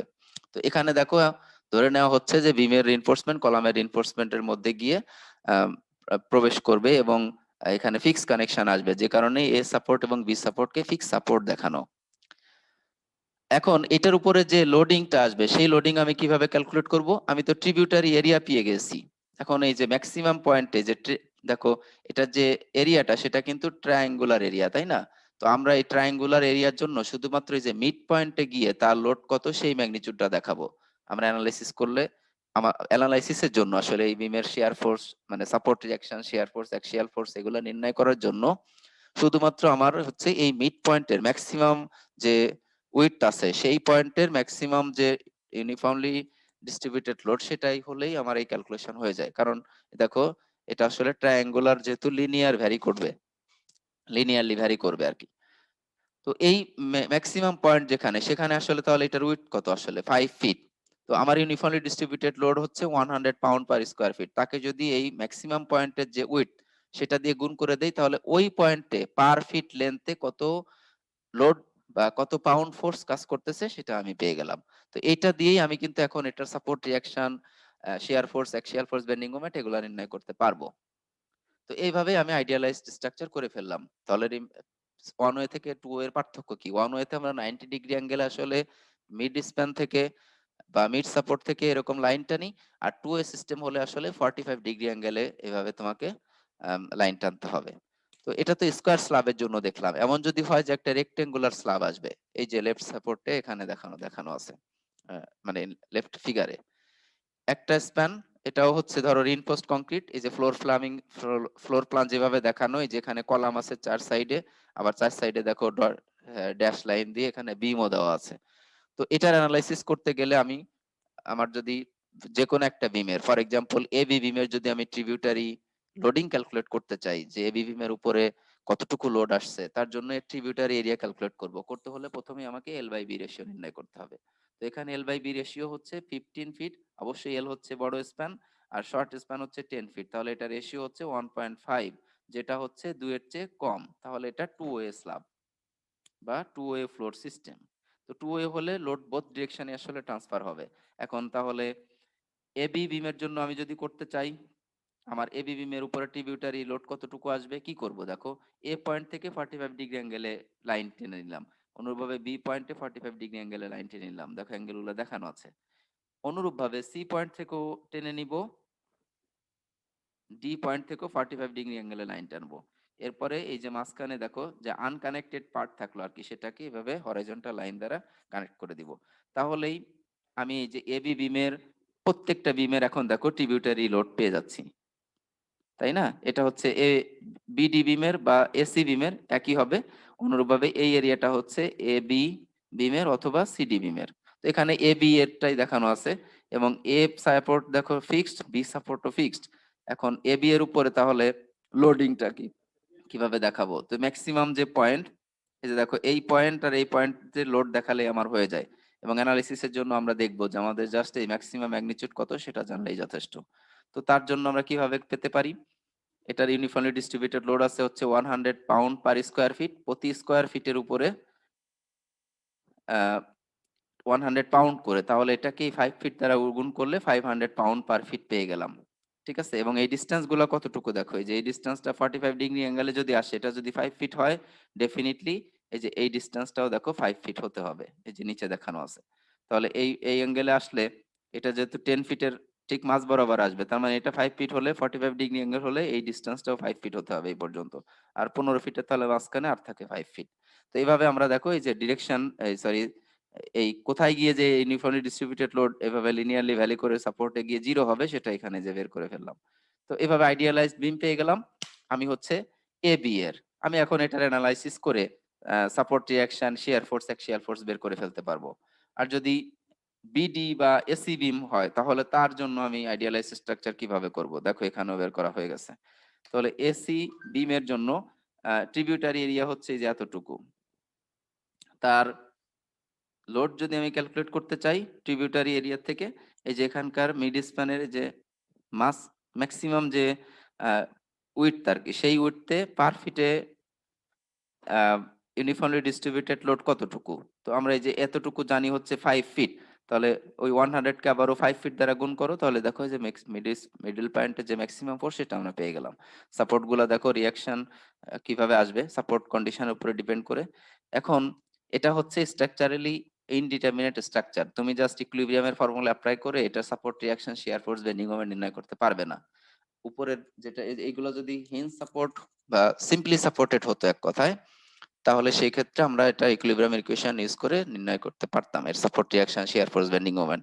কিন্তু এখন ফিক্স সাপোর্ট হয়ে যাওয়া, এটা ইকুইলিব্রিয়ামের ইকুয়েশন দিয়ে আসলে সম্ভব হবে না, তার জন্য আমাদের কম্প্যাটিবিলিটি ইকুয়েশন আসবে। তো স্ট্রাকচারাল ডিটারমিনেসি ইনডিটারমিনেসি তো সেগুলো আমাদের সামনে আসবে।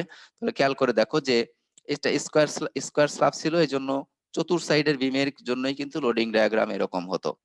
আর একটা রেক্টেঙ্গুলার হয় তাহলে যে লং ডিরেকশনের বিমের উপরে কেমন লোড আসছে, শর্ট ডিরেকশনের বিমের উপর লোড কেমন আসছে আমরা দেখে নিলাম। তো এভাবে আমরা স্ট্রাকচারাল ফ্রেমিং প্ল্যানকে আসলে আইডিয়ালাইজ করে অ্যানালাইসিসের জন্য কম্পোনেন্ট করে ফেলতে পারি। আমরা একটা এক্সাম্পল এখানে একটু দেখব। এক্সাম্পলটাতে বলা হচ্ছে the floor of a classroom is to be supported by the bar joist shown in figure 215A। এটাই হচ্ছে ফিগার 215। তো এখানে দেখো এই যে গার্ডার হচ্ছে এইটা, তার উপরে এই এই জয়েস্ট গুলা, এই যে দেখো এই যে যে জয়েস্ট, সেই জয়েস্ট গুলো আসলে ফ্লোরকে সাপোর্ট দিচ্ছে। ফ্লোর ফ্লোরের লোডকে আলটিমেটলি এই জয়েস্ট ট্রান্সফার করে নিয়ে যাচ্ছে এই গার্ডারের উপরে, সেখান থেকে এই কলামের উপরে লোড যাচ্ছে এরকম। Each joist is 15 feet long and they are spaced 2.5 feet on centers. The floor itself is to be made from lightweight concrete that is 4-inch thick. Neglect the weight of the joist and the corrugated metal deck and determine the load that acts along each joint. তো এই structural ডিজাইনে তোমাকে অ্যানালাইসিসের শুরুতেও কিন্তু তোমার স্ল্যাবের thickness কত আসবে, কত স্ট্রেংথের এবং কত ইউনিট ওয়েটের কংক্রিট ব্যবহার করবে, এই সমস্ত ডিজাইন কিন্তু তোমাকেই করতে হবে স্ট্রাকচারাল ডিজাইনার হিসাবে। তো আমরা সেক্ষেত্রে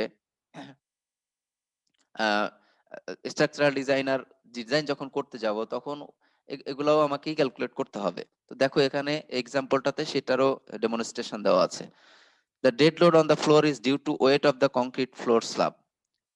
From table 1.3 for 4-inch lightweight concrete, it is 4 times 8 pound per square feet. আমরা আসলে বেসিক্যালি আমরা এটা এটা টেবিল থেকে নির্ণয় করে নিচ্ছে ডেড লোডটা।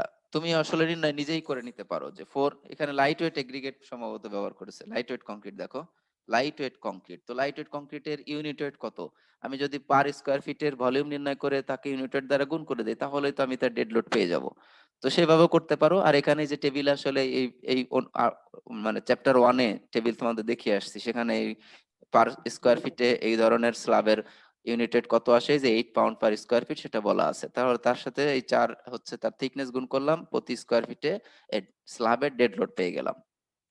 আর লাইভ লোড হচ্ছে এটা ক্লাসরুম বিল্ডিং, দেখো the floor of a classroom is to be supported, এটা একটা স্কুল বিল্ডিং, সেখানে ক্লাসরুমে তোমার লাইভ লোডের যে টেবিল সেটার থেকে নিয়ে আসতে হবে লাইভ লোডের ভ্যালু, এবং সেটা পেয়ে গেলাম আমরা, এই যে দেখো 40 পাউন্ড পার স্কোয়ার ফিট। তোমার জন্য এই ভ্যালুগুলো আসবে কোথা থেকে, বিএনবিসি থেকে, ঠিক আছে? যে ধরনের অকুপেন্সি তার উপরে ডিপেন্ড করে এই লাইভ লোড এবং ডেড লোডও আসলে তোমার ওই বিএনবিসি তে যে ইউনিট ওয়েট দেওয়া আছে সেগুলোর উপরে ডিপেন্ড করেই, সেগুলো ইউজ করেই তোমাকে ক্যালকুলেট করতে হবে।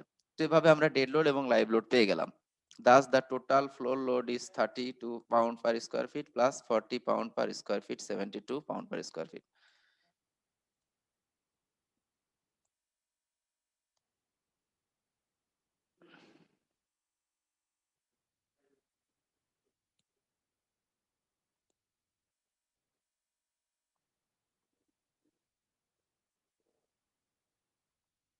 আচ্ছা, যারা ক্লাস করতে পারছে না অনেকেই মেসেজ দিয়েছো, আমি বুঝেছি, আমার এখানে ইলেকট্রিসিটি নাই, তোমাদের ওখানেও নেই, তো তারা ভিডিও দেখে নিবে, আমি সেই জন্য ক্লাস কন্টিনিউ করছি। তোমরা কিন্তু এখনো 72 স্টুডেন্ট অ্যাটেন্ড করতেছো, তো আমি তোমাদেরকে একবারে জিরো করে দিতে চাচ্ছি না আর কি, ঠিক আছে?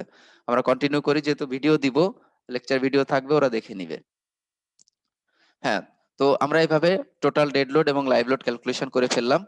এখন তুমি ইউএসডি মেথডে ডিজাইন করতেছো নাকি ওয়ার্কিং স্ট্রেস ডিজাইন বা অ্যালোয়েবল স্ট্রেস ডিজাইন মেথডে ডিজাইন করতেছো, তার উপরে ডিপেন্ড করে তোমার এই লোডগুলোকে ফ্যাক্টরাইজ করতে হবে অথবা করতে হবে না। এএসডি মেথড যদি হয় তাহলে আমরা সার্ভিস যে স্যার লোড, আমরা যারা মোবাইল ডাটা দিয়ে ঢুকছি তারা স্ক্রিন দেখতে পাচ্ছি না। ওকে, আমরা এখানে শেষ করেছিলাম আগের দিনে, আমরা এটা থেকে আজকে কন্টিনিউ করব এই প্রবলেমটা। The floors of a classroom is to be supported by the bar joist shown in figure 215A. এটাই ফিগার 215, এই যে এটা 215, এটার হচ্ছে এ ফিগার। এখানে আমি বলেছিলাম যে হলো যে বিমটা দেখা যাচ্ছে, মানে ট্রাস টাইপের যে এলিমেন্টটা দেখা যাচ্ছে এটাকে বলা হয় জয়েস্ট, ঠিক আছে? JOIST, যেখানে দেখো বলা হচ্ছে, টার্মটা দেওয়া আছে। Each joist is 15 feet long and they are spaced 2.5 feet on centers. The floor itself is to be made from lightweight concrete that is 4 inch thick. Neglect the weight of the joist and the corrugated metal deck and determine the load that acts along each joist. এটার মানে জয়েস্টের উপরে যে বিম loading আর কি, সেটা নির্ণয় করাটাই হচ্ছে উদ্দেশ্য। তো এখানে প্রথমে আমাকে নির্ণয় করে নিতে হবে যে একটা জয়েস্টের ডান পাশে এবং বাম পাশে মিলিয়ে মোট কথা একটা প্যানেলের আসলে স্প্যান রেশিও L2/L1 এটা কত। এবং আমরা দেখছি যে L2 লেন্থ হচ্ছে গ্রেটার লেন্থ হচ্ছে 15 ফিট, আর স্মলার লেন্থ হচ্ছে, স্মলার স্প্যান হচ্ছে 2.5 ফিট। দ্যাটস তাহলে L2/L1 মানে লার্জেস্ট সিস্টেম বা স্মলার স্প্যান রেশিও, এটা হচ্ছে 2 এর চেয়ে বেশি, তার মানে এটা হচ্ছে 1 ও ইসলাম। তাহলে বিমের উপরে আসলে দেখো কত কি রকম লোড আসবে, সেটা হবে তাহলে ইউনিফর্মলি ডিস্ট্রিবিউটেড লোড। এই যে আমরা total dead load live load দুইটা নির্ণয় করে নিলাম, 72 feet pound per square feet. তাকে জাস্ট এই রেক্টেঙ্গুলার এরিয়া 2.5 ফিট দ্বারা গুণ করব, মানে রেক্টেঙ্গুলার উইডথ আর কি। তাহলে এই বিমের বা এই জয়েস্টের প্রতি ফিট লেন্থে কতটুকু ডিস্ট্রিবিউটেড লোড আছে সেটা আমরা পেয়ে যাচ্ছি, এই যে 180। এবং এটা দেখো এই যে থ্রু আউট দ্য স্প্যান বিমে জয়েস্টের যে লেন্থ তাতে ইউনিফর্মলি ডিস্ট্রিবিউটেড আছে। সো যদি ওয়ান ওয়ে হয়ে যায় তাহলে তো এভাবে রেক্টেঙ্গুলার এরিয়া নিয়ে নিব। তো এটাই দেখানোর এখানকার উদ্দেশ্য ছিল। এখন যদি এরকম একটা হয়, দেখো যে বাম পাশে আসলে ফ্রেমিংটাই দেখানো আছে, যে এই বিমটা আসলে সাপোর্ট করছে হলো এই সেকেন্ডারি বিমকে আসলে, ঠিক আছে? তো সেই ক্ষেত্রে আমরা দেখো কিভাবে বিমের উপরে লোড ক্যালকুলেট করতে পারি। তো ডেফিনেটলি যদি L/B রেশিও, এই এক্সাম্পলটার জন্য আমাদের এল হচ্ছে এখানে হবে 3 + 2 5 মিটার, আর শর্ট স্প্যান হবে হচ্ছে 4 মিটার। তাহলে 5/4 দ্যাটস 1.25, তার মানে 2 এর চেয়ে ছোট, তাহলে এটা 2 ওয়ে হবে। আর 2 ওয়ে হলে আমরা কি করব, এই যে স্ল্যাবের কর্নার বরাবর 45 ডিগ্রি লাইনে 45 ডিগ্রি অ্যাঙ্গেলে লাইন টানবো। তাহলে তারা যেখানে ইন্টারসেক্ট করবে, এই যে এখানে এরা ইন্টারসেক্ট করলো, এখন এদেরকে আবার এরকম লাইন দ্বারা ইন্টারসেক্টিং পয়েন্ট গুলো কানেক্ট করব। তাহলে এই বিমের জন্য এই যে এডি বিম যেটা, সেটার জন্য ট্রিবিউটারি এরিয়া হচ্ছে জাস্ট এই যে এতটুকু।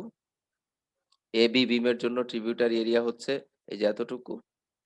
অনুরূপভাবে বিসি বিমের জন্য এই বাম পাশের প্যানেল থেকে ট্রিবিউটারি এরিয়া এতটুকু এবং অনুরূপভাবে ডান পাশের প্যানেল থেকেও ট্রিবিউটারি এর এতটুকু। তাহলে টোটাল লোড সিবি বিমের উপরে কতটুকু হবে? তাহলে মাঝখানে ম্যাক্সিমাম হবে হচ্ছে, দেখো এই যে টোটাল উইডথ সেটা আর কি 2 মিটার প্লাস আর ওই পাশে 2 মিটার যদি থাকে তাহলে 4 মিটার। তাহলে ইউনিফর্মলি ডিস্ট্রিবিউটেড লোড এখানে ডব্লিউ যদি থাকে তাহলে এই উইডথ 4 দ্বারা গুণ করলে আমি যে লোড পাবো সেটাই হবে আমার এই বিমের উপরে এরকম ভাবে লোড, এবং এই লোডের ম্যাগনিটিউড হবে এই ডব্লিউ টাইমস হচ্ছে 4 এত, হয়তো পাউন্ড পার ফিট বা পাউন্ড পার মিটার, এটা মিটারে যেহেতু আছে তাহলে আমরা হয়তো কিলো নিউটন বা নিউটন বলবো আর কি। তো এভাবে আসলে এটা ক্যালকুলেট করে দেখানো আছে। এই যে দেখো এটার উপর ইউনিফর্মলি ডিস্ট্রিবিউটেড লোড হচ্ছে 2 কিলোনিউটন পার স্কয়ার মিটার। এখানে যে বিমটা দেখানো হচ্ছে সেটা হলো বিসি, এই যে বিসি এর উপরে লোডটা দেখো 4 কিলোনিউটন মিটার। তো এটা কোথা থেকে আসলো? এটা জাস্ট ওয়ান সাইড থেকে হয়তো দেখাইছে। হ্যাঁ, তো ওয়ান সাইড থেকে দেখাইছে যদি প্যাটার্ন লোড নাও আর কি। তো বোথ সাইড থেকে আসলে এটা আসলে যে 4 গুণ আরো 2 হয়ে যাবে, মানে আরো 4 যোগ হবে আসলে, তাহলে 4 হয়ে যাবে এখানে। টোটাল হবে 8। সো এগুলা সিম্পল কেসেস, আমি আর এটাতে বেশি সময় ব্যয় করছি না। আর যেতটুকু দেখিয়েছি আমার মনে হয় তোমরা করতে পারবে। তোমাদের জন্য এক্সাম্পল সরি এক্সারসাইজে অনেকগুলো প্রবলেম আছে এবং আমি বলে রাখতে পারি তোমাদের ফাইনাল পরীক্ষা ক্লাস যাই হোক সেখান থেকে ওই এক্সারসাইজ থেকে প্রবলেম আসার সম্ভাবনাটাই খুব বেশি, অথবা আমি নিজেই মেকআপ করতে পারি প্রবলেম। ঠিক আছে, সো এক্সারসাইজে যে প্রবলেমগুলো দেওয়া আছে এই চ্যাপ্টার শেষেই আসবে, সেগুলা খুব ভালোভাবে প্র্যাকটিস করবে এবং প্রত্যেকটাই আমি চাইবো। তো ট্রিবিউটারি লোড থেকে আসলে বিমের উপরে কিভাবে ট্রিবিউটারি এরিয়া থেকে বিমের উপরে কিভাবে লোড আসে, এমনকি আমরা কলামের উপরেও ট্রিবিউটারি এরিয়া থেকে কলামের অ্যাক্সিয়াল লোড কিভাবে ক্যালকুলেট করা যায় সেটা দেখেছি। আমরা আস্তে আস্তে করে ইন্টারনাল ফোর্স নির্ণয় করতে হয় কিভাবে সেটাতে চলে যাচ্ছি। তো একটা বিমের উপরে আমরা এই যে এটা লোড ক্যালকুলেট করে ফেললাম, এখন এই বিমের ইন্টারনাল এক্সটার্নাল লোডের যে ইন্টারনাল ইফেক্ট সেগুলা কিভাবে নির্ণয় করব? তার মানে বিমের মধ্যে internal effect shear force, axial force, torsion আর হচ্ছে বেন্ডিং মোমেন্ট, এই চারটা যে ইফেক্ট আসে সেগুলো কিভাবে ক্যালকুলেট করব আমরা সেখানেই চলে যাব এখন। তো সেটা করার জন্য কয়েকটা জিনিস আমাদের রিভিউ করতে হবে। তোমরা এগুলা জানো, বাট এখানে আসলে স্টেটমেন্ট আকারে যা আছে তোমরা করেছো, এটার এই ধরনের এক্সাম্পলও করেছো, বাট এটা যে মানে সিস্টেমেটিক্যালি কিভাবে করতে হয় আমরা একটু রিড করে যাব এখানে, ঠিক আছে? তো ইকুয়েশন অফ ইকুইলিব্রিয়াম এটার মাধ্যমে আমরা দেখবা ওই এক্সটার্নাল লোডের ইন্টারনাল এফেক্ট গুলো কিভাবে নির্ণয় করবো আর কি। It may be recalled from statics that a structure or one of its members is in equilibrium when it maintains a balance of force and moment. Force এবং মোমেন্টের যদি ব্যালেন্স থাকে, moment মানে হচ্ছে বেন্ডিং মোমেন্ট এবং torsional moment দুইটাই আসে, আর ফোর্সের মধ্যে আসলে শিয়ার ফোর্স অ্যাক্সিয়াল ফোর্স সে দুইটাই চলে আসে। তো এই সবগুলোর যদি ব্যালেন্স হয় তবেই কিন্তু একটা স্ট্রাকচার হচ্ছে ইকুইলিব্রিয়ামে থাকবে। ইকুইলিব্রিয়াম এটা স্ট্যাটিক্যাল ইকুইলিব্রিয়াম হতে পারে, তার মানে আমার ফোর্স সিস্টেম বা বডিটা আসলে স্ট্যাটিক কন্ডিশনে থাকবে, স্থির থাকবে। আবার ডাইনামিক ইকুইলিব্রিয়ামও কিন্তু সম্ভব, স্ট্যাটিক্সে তোমরা পড়েছো। তার মানে সেটা একটা ইউনিফর্ম ভেলোসিটিতে বা ইউনিফর্ম অ্যাক্সিলারেশনে, এই ইউনিফর্ম ভেলোসিটিতে আসলে চলবে, মুভ করতে থাকবে। সো আমরা এখানে স্ট্যাটিক্যাল ইকুইলিব্রিয়ামের কথাই বলছি। আমার যে স্ট্রাকচার গুলো হবে স্ট্যাটিক স্ট্রাকচার, বিল্ডিং, ব্রিজ, এগুলো আমরা এরোপ্লেন বা কোন একটা কারের এই যে মেকানিক সেগুলো নিয়ে আলোচনা করছি না। In general, this requires that the force and moment equations of equilibrium be satisfied along three independent axes, namely তাহলে একটা আমরা জানি যে যে কোনো কোঅর্ডিনেট সিস্টেমে মানে যে কোনো বস্তুকে আসলে তিনটা অ্যাক্সিসের যে কোঅর্ডিনেট তার মাধ্যমে এক্সপ্রেস করা যায়। তো এখানে এই যে এক্স অ্যাক্সিসের ফোর্সের সামেশন, এক্স অ্যাক্সিসের মোমেন্টের সামেশন, অনুরূপভাবে ওয়াই এবং জেড অ্যাক্সিসের ফোর্স এবং মোমেন্টের সামেশন সবগুলাই যদি স্যাটিসফাই করে তাহলে সেটা ইকুইলিব্রিয়ামে থাকবে। কিন্তু সাধারণত আমরা অ্যানালাইসিস আসলে এরকম 3D বডি খুব কমই অ্যানালাইসিস করব। করব না তা না। যেমন ইটাপস, স্টার্ট প্রো বা সফটওয়্যারের মাধ্যমে আমরা যখন অ্যানালাইসিস করি তখন 2D এর চেয়ে বরং আমরা 3D অ্যানালাইসিসটাই করি। কিন্তু ম্যানুয়াল বা হ্যান্ড ক্যালকুলেশন আমরা যখন যাই তখন 3D আসলে দ্যাটস অলমোস্ট প্রহিবিটিভ আমি বলবো। মানে এত টাইম লাগবে বা এত কঠিন হবে যে তুমি করতে পারবে না। সেক্ষেত্রে আমরা 2D অ্যানালাইসিস করি। তো সেই ক্ষেত্রে আমরা কিভাবে করি দেখো, the principal load carrying portions of most structures however lie in a single plane। একটা যদি ট্রাস হয় বা একটা যদি প্লেন হয় সেগুলা কিন্তু একটা প্লেনার ফ্রেম, তার মানে 2D, 2 ডাইমেনশন আছে এটার। থার্ড ডাইমেনশনে আসলে থার্ড ডাইমেনশনে এটার ম্যাগনিটিউড খুব কম, যে কারণে আমরা এটাকে 2D বলি। স্ল্যাব ফর এক্সাম্পল, এটা এক্স এবং ওয়াই অ্যাক্সিসে একটা প্লেনার স্ট্রাকচার বলি। অনুরূপভাবে ট্রাস যেটা, সেটা এক্স এবং ওয়াই অ্যাক্সিস বা এক্স এবং জেড অ্যাক্সিস, সেই অ্যাক্সিসে আমরা এটাকে 2D প্লেনার স্ট্রাকচার বলি। মানে করে ফেলবো আসলে অ্যানালাইসিসের জন্য। সো এই কারণেই আমরা দেখো কি করতে পারি, এই ইকুইলিব্রিয়াম ইকুয়েশন যে 6টা লিখলাম সেই 6টাকে আসলে আমরা একটা প্লেনার স্ট্রাকচারের জন্য 3টাতে কনভার্ট করি।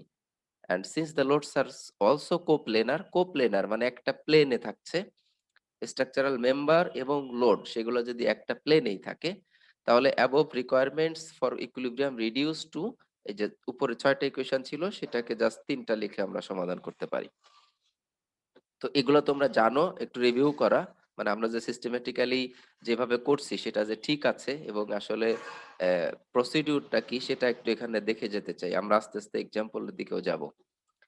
Here summation of fx, fy represent respectively the algebraic sums of the x and y components of all the forces acting on the structure or one of its members. And m naught represents the algebraic sum of the moments of these force components about an axis perpendicular to the xy plane and passing through the point O. তোমরা এটাও জানো। For example, আমি যদি একটা বিমের equilibrium করতে চাই, তাহলে এই অ্যাক্সিস বরাবর যদি আমি এক্স বলি, ভার্টিক্যাল অ্যাক্সিস যদি ওয়াই ধরি, তাহলে জেড অ্যাক্সিস হবে কিন্তু এইটার উপরে পারপেন্ডিকুলার, এরকম হবে জেড অ্যাক্সিস। তো মোমেন্ট আমি এই যে সামেশন অফ এফ এক্স যেটা, সেটা তো এক্স ডিরেকশনে, summation of F Y vertical ডিরেকশনে, সেটাও বুঝছো। এই যে এম নট যেটা আমরা লিখছি সেটা আসলে এই যে ও পয়েন্ট যদি এটা হয় তাহলে সেটা হবে কিন্তু এই জেড অ্যাক্সিস এর রেসপেক্টে যে রোটেশন, তার মানে এম জেড হবে কিন্তু এটা তখন, ঠিক আছে। এম জেড যেটা সেইটার কথাই এখানে বলা হচ্ছে, এম এম নট আর কি, বা M O. Whenever these equations are applied, it is first necessary to draw a free body diagram of the structure or its members. আমরা কি করি, ইকুইলিব্রিয়ামের ইকুয়েশন অ্যাপ্লাই করার পূর্বেই মেম্বারের ফ্রি বডি করে ফেলি। তোমরা স্ট্যাটিক্স এগুলো শিখেছো, আমি এখানে এত ডিটেইলস আর আলোচনা করছি না। তাহলে রিকোয়ারমেন্ট হচ্ছে, বা আমরা যেটা করি সেটা হলো, ইকুইলিব্রিয়ামের ইকুয়েশন অ্যাপ্লিকেশনের পূর্বেই ফ্রি বডি ডায়াগ্রাম এঁকে নেই। If a member is selected, it must be isolated from its supports and surroundings and is outlined shape, its outlined shape is drawn. Free body যেভাবে করা হয়, all the forces and couple moments must be shown that act on that member. যত ধরনের force এবং moment কাপল এর উপরে কাজ করে সবগুলাই দেখাতে হবে ফ্রি বডিতে। In this regard, the types of reactions at the supports can be determined using table 2.1. এই যে বিভিন্ন টাইপের সাপোর্টে যে রিঅ্যাকশন গুলো টেবিল 2.1 আমরা দেখে আসছিলাম, এটা এখানে সেটা রেফার করছে। আমার মনে হয় আগের চ্যাপ্টারে হয়তো, এই যে এটা টেবিল 2.1। আমরা সাপোর্ট যখন বুঝে ফেলবো যে আমার কোনটার সাথে ম্যাচ করে, তাহলে তার রিঅ্যাকশন কম্পোনেন্ট কোনটা সেটা এইভাবে নির্ণয় করে ফেলতে পারবো, বা করতে হবে আসলে অ্যানালাইসিস করতে হলে। Also, recall that forces common to two members act with equal magnitudes but opposite directions in the respective free body diagrams of the members. এটাও খুব ক্রিটিক্যাল। এখানেই দেখো, একটা বিমকে আমি এখানে কেটে ফেললাম, একটা বিমকে আমি জাস্ট কেটে দুই পাশে দেখছি।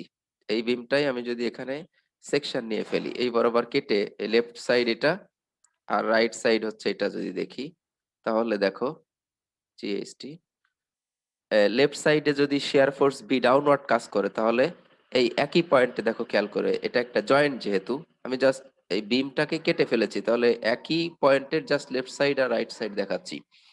তাহলে লেফট এলিমেন্টে যদি এটা ডাউনওয়ার্ড কাজ করে, রাইট এলিমেন্টে এটা তার অপোজিট ডিরেকশনে কাজ করবে, তার মানে আপওয়ার্ড।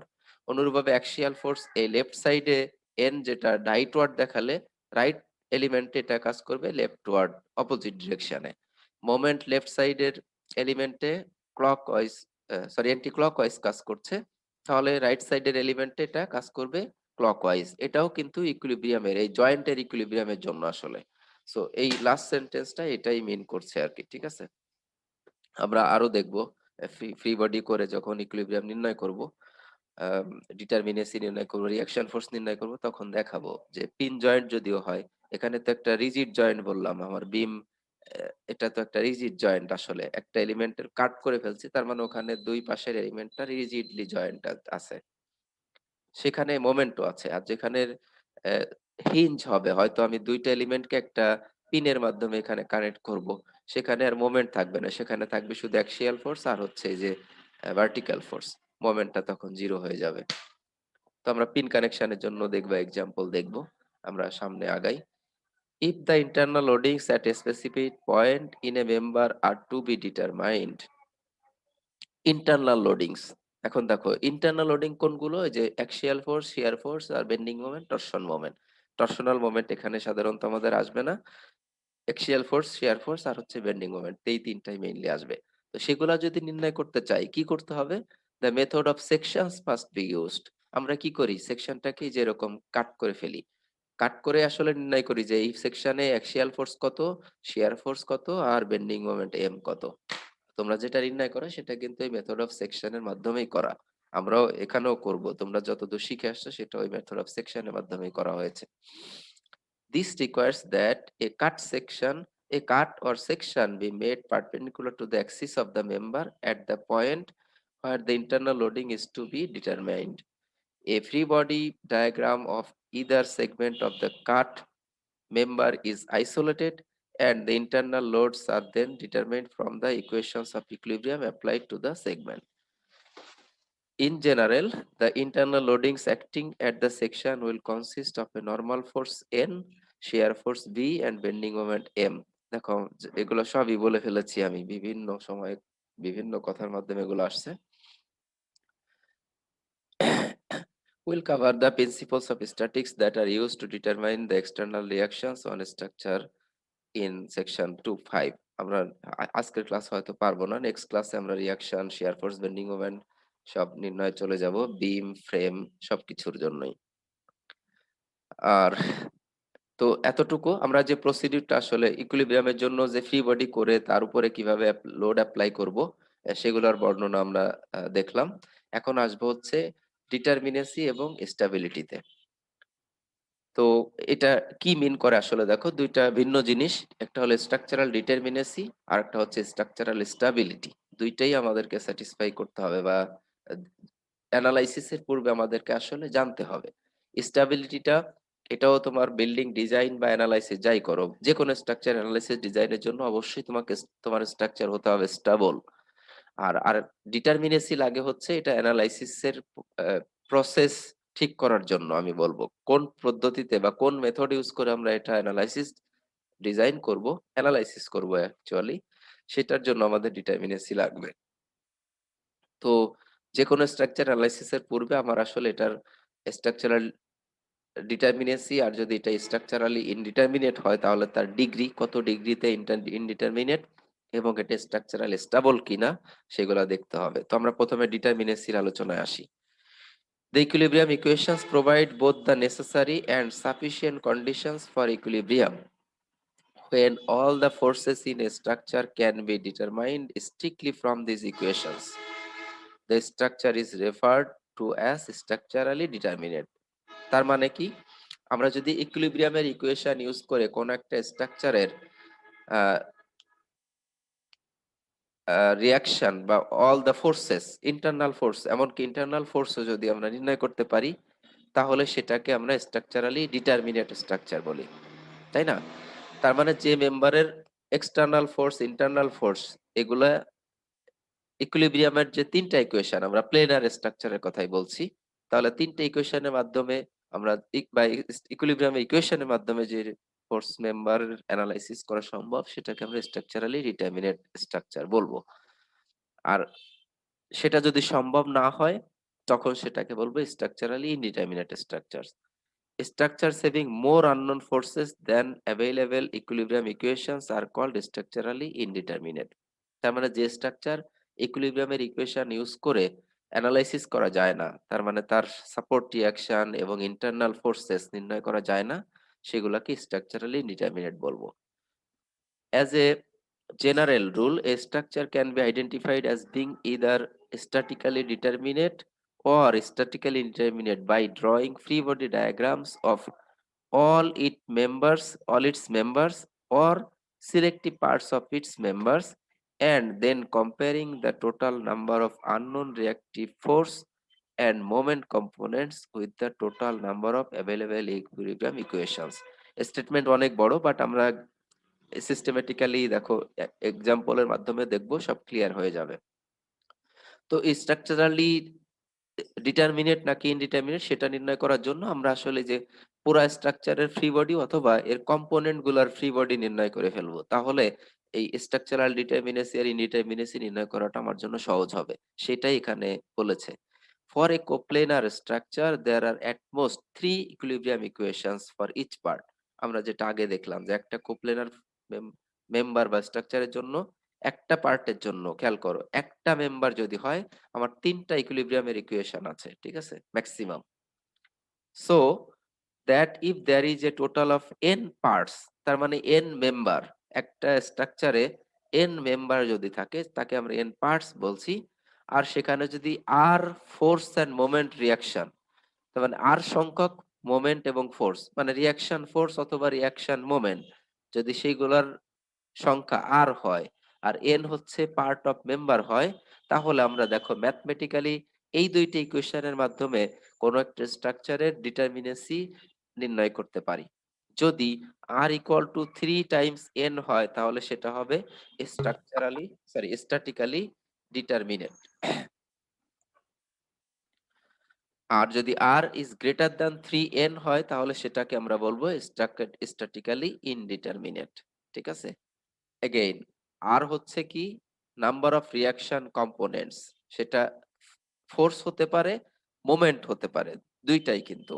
ফর এক্সাম্পল যদি একটা হিঞ্জ সাপোর্ট হয় তাহলে এখানে একটা ভার্টিক্যাল রিয়াকশন আসবে আর একটা হরাইজন্টাল রিয়াকশন আসবে, দুইটাই ফোর্স।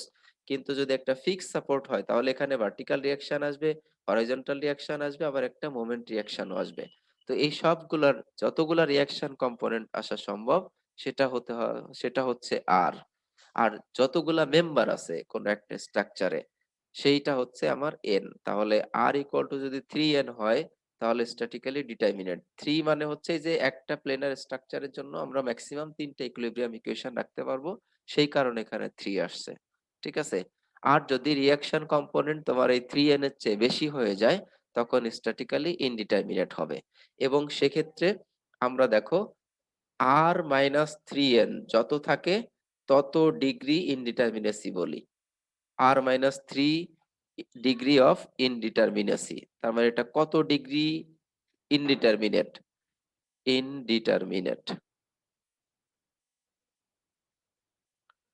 তো আমরা যখনই বলবো যে কোন একটা স্ট্রাকচার ইনডিটারমিনেট, স্ট্যাটিক্যালি ইনডিটারমিনেট, তখন এটাকে বলতে হবে কত ডিগ্রিতে।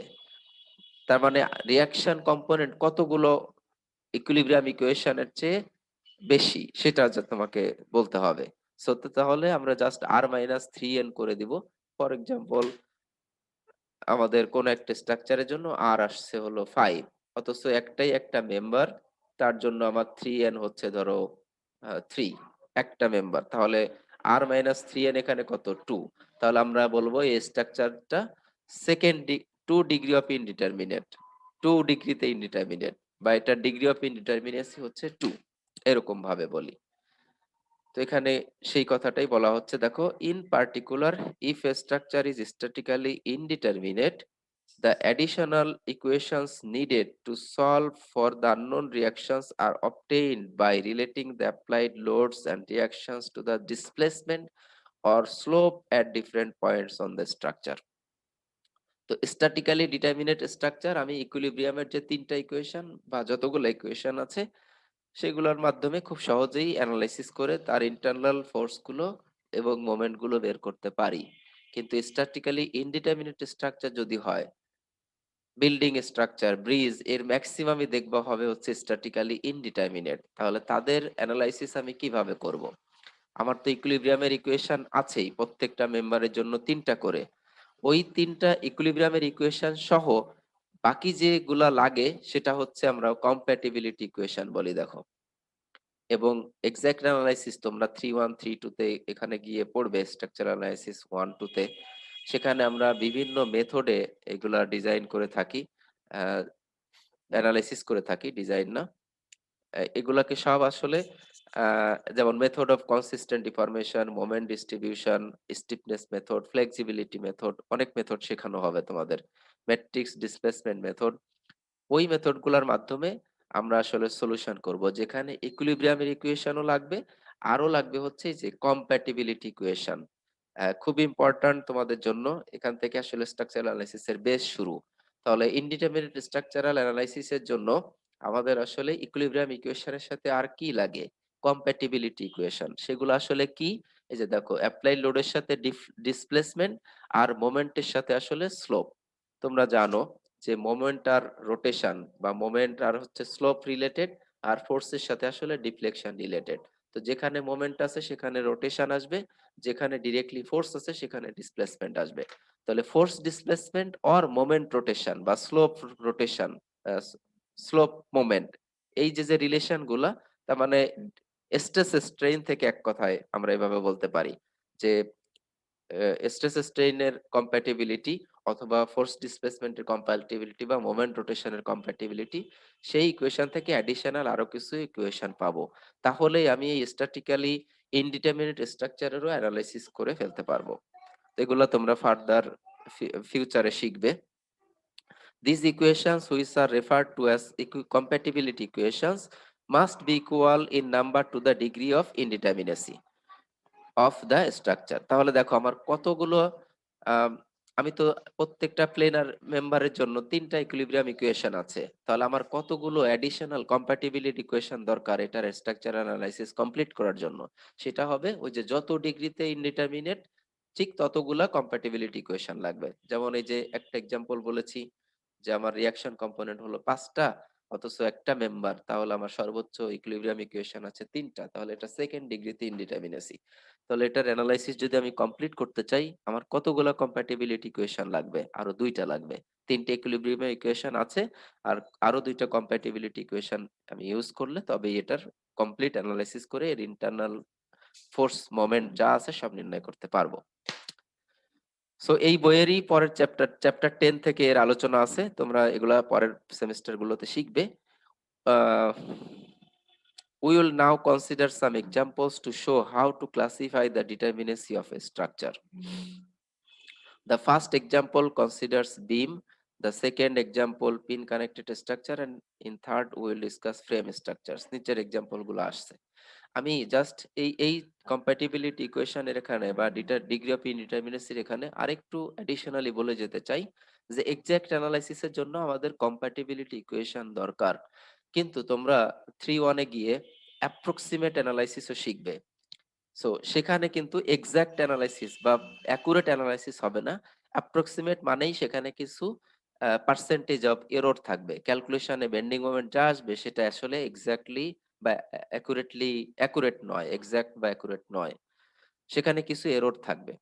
তো এই অ্যাপ্রক্সিমেট অ্যানালাইসিসে তোমরা দেখবে বিল্ডিং ফ্রেম, এটার গ্র্যাভিটি লোড এবং lateral load, earthquake wind load, এগুলোর জন্য অ্যানালাইসিস আমরা অ্যাপ্রক্সিমেট মেথড ইউজ করি, যেখানে আসলে এই যে যত ডিগ্রিতে কোন একটা স্ট্রাকচার ইনডিটারমিনেট ততগুলো অ্যাজাম্পশন করা হয়।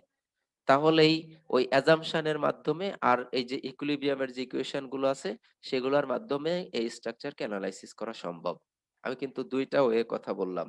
এক হচ্ছে ইনডিটারমিনেট স্ট্রাকচার অ্যানালাইসিসের জন্য ইকুইলিব্রিয়াম ইকুয়েশনের সাথে আমাদের কম্প্যাটিবিলিটি ইকুয়েশন যদি ব্যবহার করি, যেগুলো আসলে ফোর্স ডিসপ্লেসমেন্ট বা মোমেন্ট রোটেশন সাথে সংশ্লিষ্ট, সেগুলা ইউজ করলে আমি এক্স্যাক্টলি বা পারফেক্টলি অ্যাকুরেট অ্যানালাইসিসটা সম্পন্ন করতে পারবো।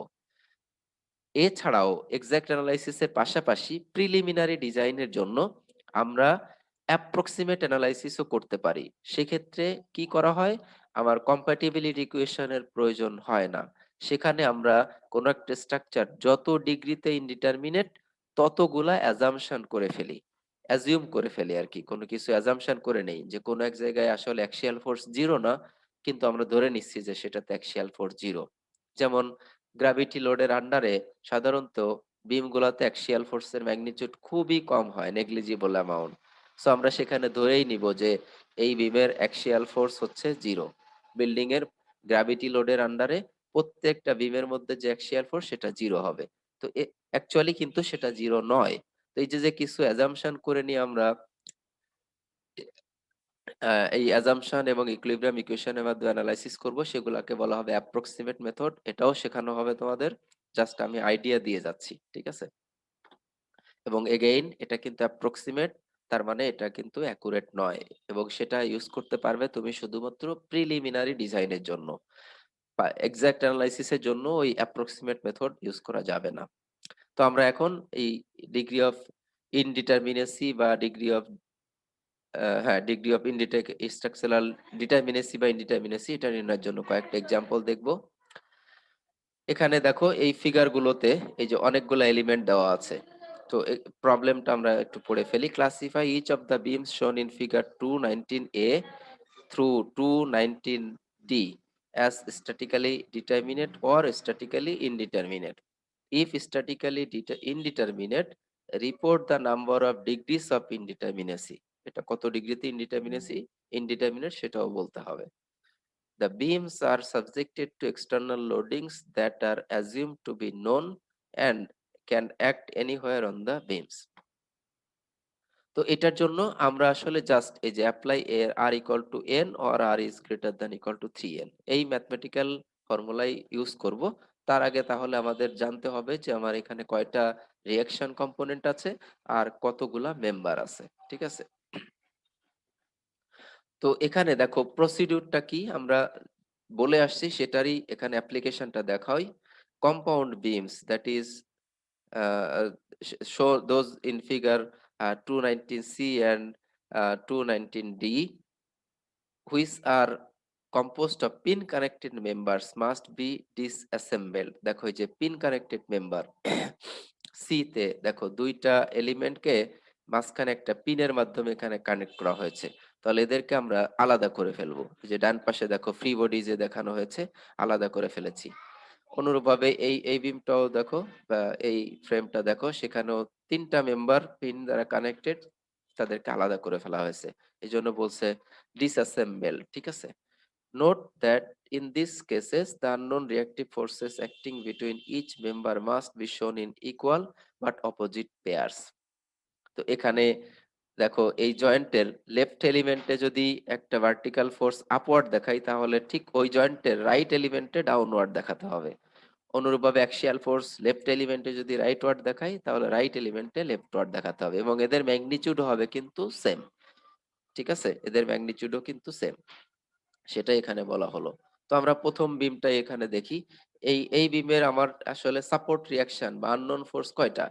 লেফট সাপোর্টটা হচ্ছে একটা হিঞ্জ, সেখানে দুইটা আননোন কম্পোনেন্ট, আর রাইট সাপোর্ট যেটা সেটা হচ্ছে একটা রোলার, তাহলে সেখানে শুধুমাত্র ভার্টিক্যাল রিঅ্যাকশন আছে। এখানে হরাইজন্টাল রিঅ্যাকশন আছে, আবার এখানে ভার্টিক্যাল রিঅ্যাকশনও আছে। অনুরূপভাবে রাইট সাপোর্টে শুধু ভার্টিক্যাল রিঅ্যাকশন, তাহলে আমার রিঅ্যাকশন কম্পোনেন্ট আননোন হচ্ছে তিনটা।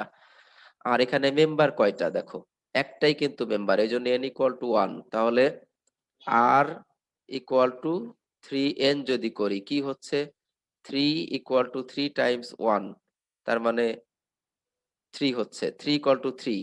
তাহলে এই যে এই কন্ডিশনটাই স্যাটিসফাই করে, তার মানে স্ট্যাটিক্যালি ডিটারমিনেট। এই যে দেখো ফ্রি বডিতেও ফোর্স কম্পোনেন্ট গুলো দেখানো, horizontal reaction, vertical reaction, vertical reaction, আর মেম্বার কিন্তু এটা একটাই। অনুরূপভাবে 2 নম্বরে যদি আসি, এই লেফট পার্টে এখানে ভার্টিক্যাল রিঅ্যাকশনও আছে, দেখো হরাইজন্টাল রিঅ্যাকশন আছে, যেহেতু ফিক্স সাপোর্ট তাহলে এখানে মোমেন্টও আসবে, তাহলে এখানে তিনটা আননোন। এটাতে আসবে শুধুমাত্র ভার্টিক্যাল রিঅ্যাকশন, একবারে রাইট মোস্ট সাপোর্টে আসবে শুধু ভার্টিক্যাল রিঅ্যাকশন, তাহলে রিঅ্যাকশন কম্পোনেন্ট হচ্ছে 5টা। আর মেম্বার কয়টা দেখো, একটাই, কিন্তু একটাই মাত্র মেম্বার, ঠিক আছে? তাহলে n ইকুয়াল টু 1। তো তাহলে r মাইনাস n কত? r মাইনাস 3n হচ্ছে 5 মাইনাস 3 টাইমস 1 মানে হচ্ছে 2। তাহলে এটা কত ডিগ্রিতে indeterminate? Statically indeterminate to the second degree, যেহেতু n এই r মাইনাস n এর ভ্যালু 2, তাহলে এটা সেকেন্ড ডিগ্রিতে ইনডিটারমিনেট। তাহলে এটার সলিউশনের জন্য তিনটা ইকুইলিব্রিয়াম ইকুয়েশনের সাথে আরো দুইটা কম্প্যাটিবিলিটি ইকুয়েশন লাগবে, আর তা না হলে অ্যাপ্রক্সিমেট অ্যানালাইসিস করতে হলে আমাকে আরো তাহলে দুইটা অ্যাজাম্পশন করতে হবে।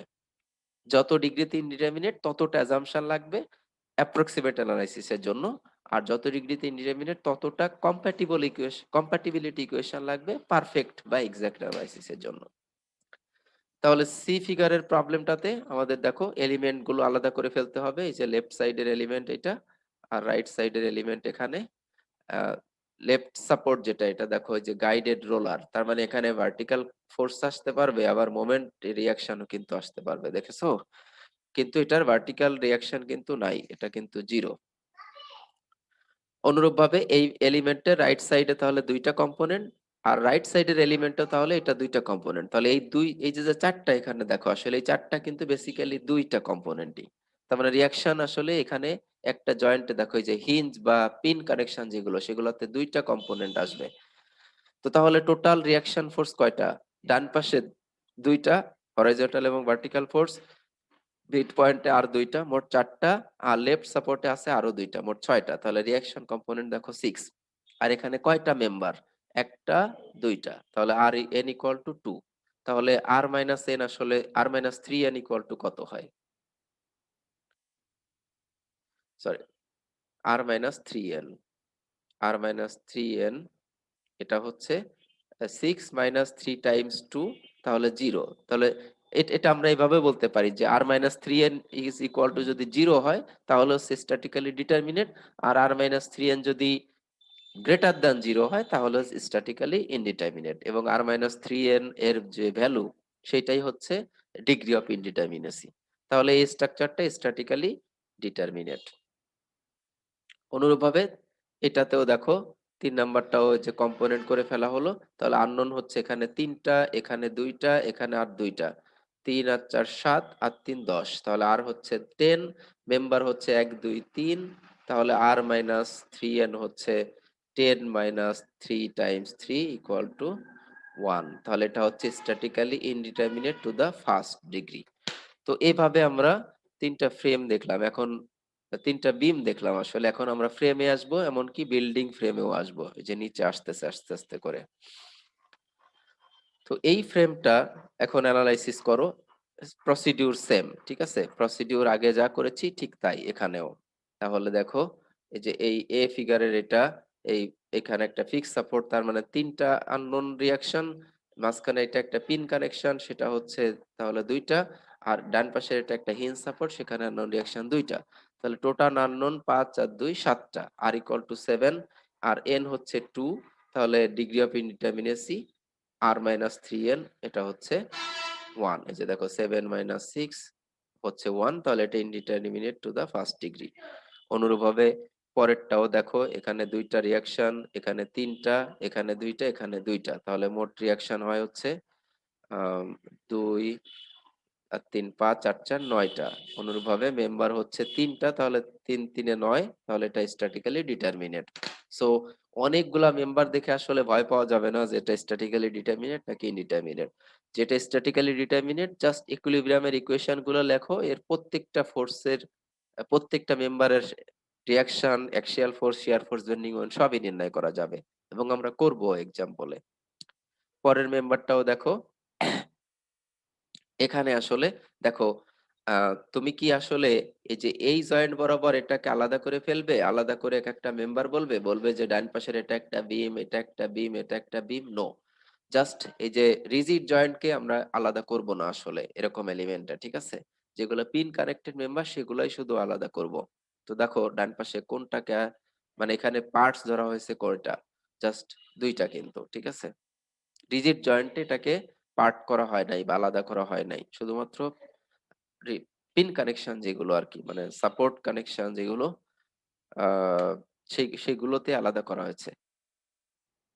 মানে যেখানে আসলে মেম্বার ডিসজয়েন্টেড হয়ে যাচ্ছে বা ডিফারেন্ট টাইপের মেম্বার হচ্ছে, সেখানে আলাদা করা হয়েছে। তো এভাবে আমরা এটা statically indeterminate to the fourth degree পেয়ে গেলাম। রিয়াকশন কম্পোনেন্ট এখানে 3টা, এখানে 2টা, এখানে 2টা, এখানে 3টা, এভাবে 10, আর মেম্বার আছে মাত্র 2টা। তাহলে এটা হচ্ছে ফোর্থ ডিগ্রিতে ইনডিটারমিনেট। এটা যদি দেখি পরের ডি ফিগারেরটা, তাহলে দেখো আমার আননোন কম্পোনেন্ট হচ্ছে আহ কয়টা হয়? হ্যাঁ, এই পুরাটা মিলে কিন্তু একটা সাপোর্ট আর কি, ঠিক আছে? এই পুরাটা মিলে হচ্ছে একটা সাপোর্ট, এবং এখানে আসলে কয়টা ফোর্স আসবে? এখানে এইটা দেখো, এই বরাবর কিন্তু কোনো সে ফোর্স নিতে পারে না, তাহলে এর পারপেন্ডিকুলার ডিরেকশনে আসলে শুধুমাত্র ফোর্স আসবে।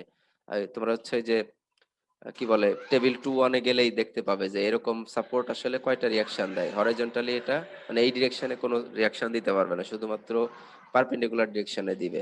এখানকার একটা ভার্টিক্যাল রিয়াকশন, সেটা এই জয়েন্টে 2টা, অনুরূপভাবে এই জয়েন্টে আরো 2টা, আর এই ফিক্স সাপোর্টে 3টা। তো এইভাবে আমরা দেখলাম যে এখানে যতগুলো কম্পোনেন্ট আর যতগুলো আননোন রিয়াকশন সব মিলে এটা স্ট্যাটিক্যালি ডিটারমিনেট হয়। তো এটা পারবে। এখন আমরা চলে আসি একটা বিল্ডিং ফ্রেমে। দেখো, এটা 2 স্টোরি একটা 1 ওয়ে ফ্রেম, এবং ফাউন্ডেশনের সাথে কলামের যে কানেকশন সেটাকে আসলে এক সাইডে হিঞ্জ দেখানো হচ্ছে, অপর সাইডে রোলার। এভাবে আমরা রিইনফোর্স কংক্রিটে বা স্টিলে কিন্তু সাধারণত মানে যে ধরনের কানেকশন হয়, depending on your connection type, স্টিলে সাধারণত আমরা হিঞ্জ ধরে থাকি যদি সেরকম ডিটেইলিং না করা হয়। মানে আমি তো তোমাদের কানেকশন টাইপও দেখিয়েছি যে কানেকশনের উপরে ডিপেন্ড করে আসলে কখনো ফিক্স ধরা হবে, আবার কখনো এটা ধরা হবে হিঞ্জ বা পিন। তো এটা স্ট্যাটিক্যালি ডিটারমিনেট করার জন্য ডান পাশেরটা আবার রোলার দেখাইছে আর কি। এটা হচ্ছে রকার, যেটার উপরে এরকম ল্যাটারালি এটা মুভ করতে পারবে। তো এইটার জন্য আমরা এখানে একটু পড়বো বিল্ডিং ফ্রেমের জন্য। দেখো, এটার কারণ, এটার স্ট্রাকচারাল ডিটারমিনেসি বা স্ট্যাটিক্যাল ইনডিটারমিনেসি নির্ণয় করার জন্য আমাদেরকে এই রিজিড জয়েন্ট বরাবরই আসলে সেকশন নিতে হবে।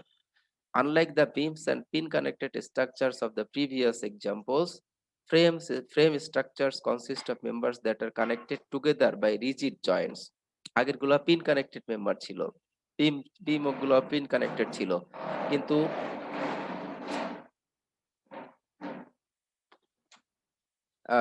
বিল্ডিং এর যে ফ্রেম গুলা সেগুলো সাধারণত দেখো রিজিড জয়েন্টের মাধ্যমে কানেক্টেড থাকবে।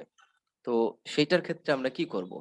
Sometimes the members form internal loops as in figure 221a. এই যে এটা যেমন এ বি সি ডি একটা লুপ, কমপ্লিট লুপ ক্যালকুলেট করছে, কোনো ওপেনিং নাই।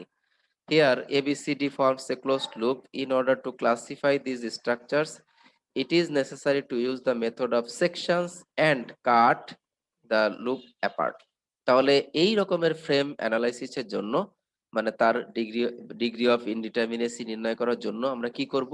এই যে যতগুলো লুপ আছে সেগুলাকে কেটে, সেকশন নিয়ে বা কেটে আলাদা করে ফেলবো, যাতে করে লুপ আলাদা হয়ে যায়।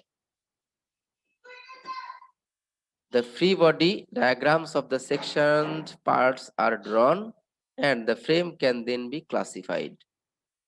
তাহলে আমি সেকশন লুপটাকে কেটে ফেলবো, এক কথায় কেটে তারপরে পার্ট গুলো আলাদা করে ফেলবো। এখানে দেখতে পাচ্ছ যে এই ফ্রেমটার ঠিক বিমের মাঝ বরাবর আমরা এইভাবে কেটে ফেলেছি।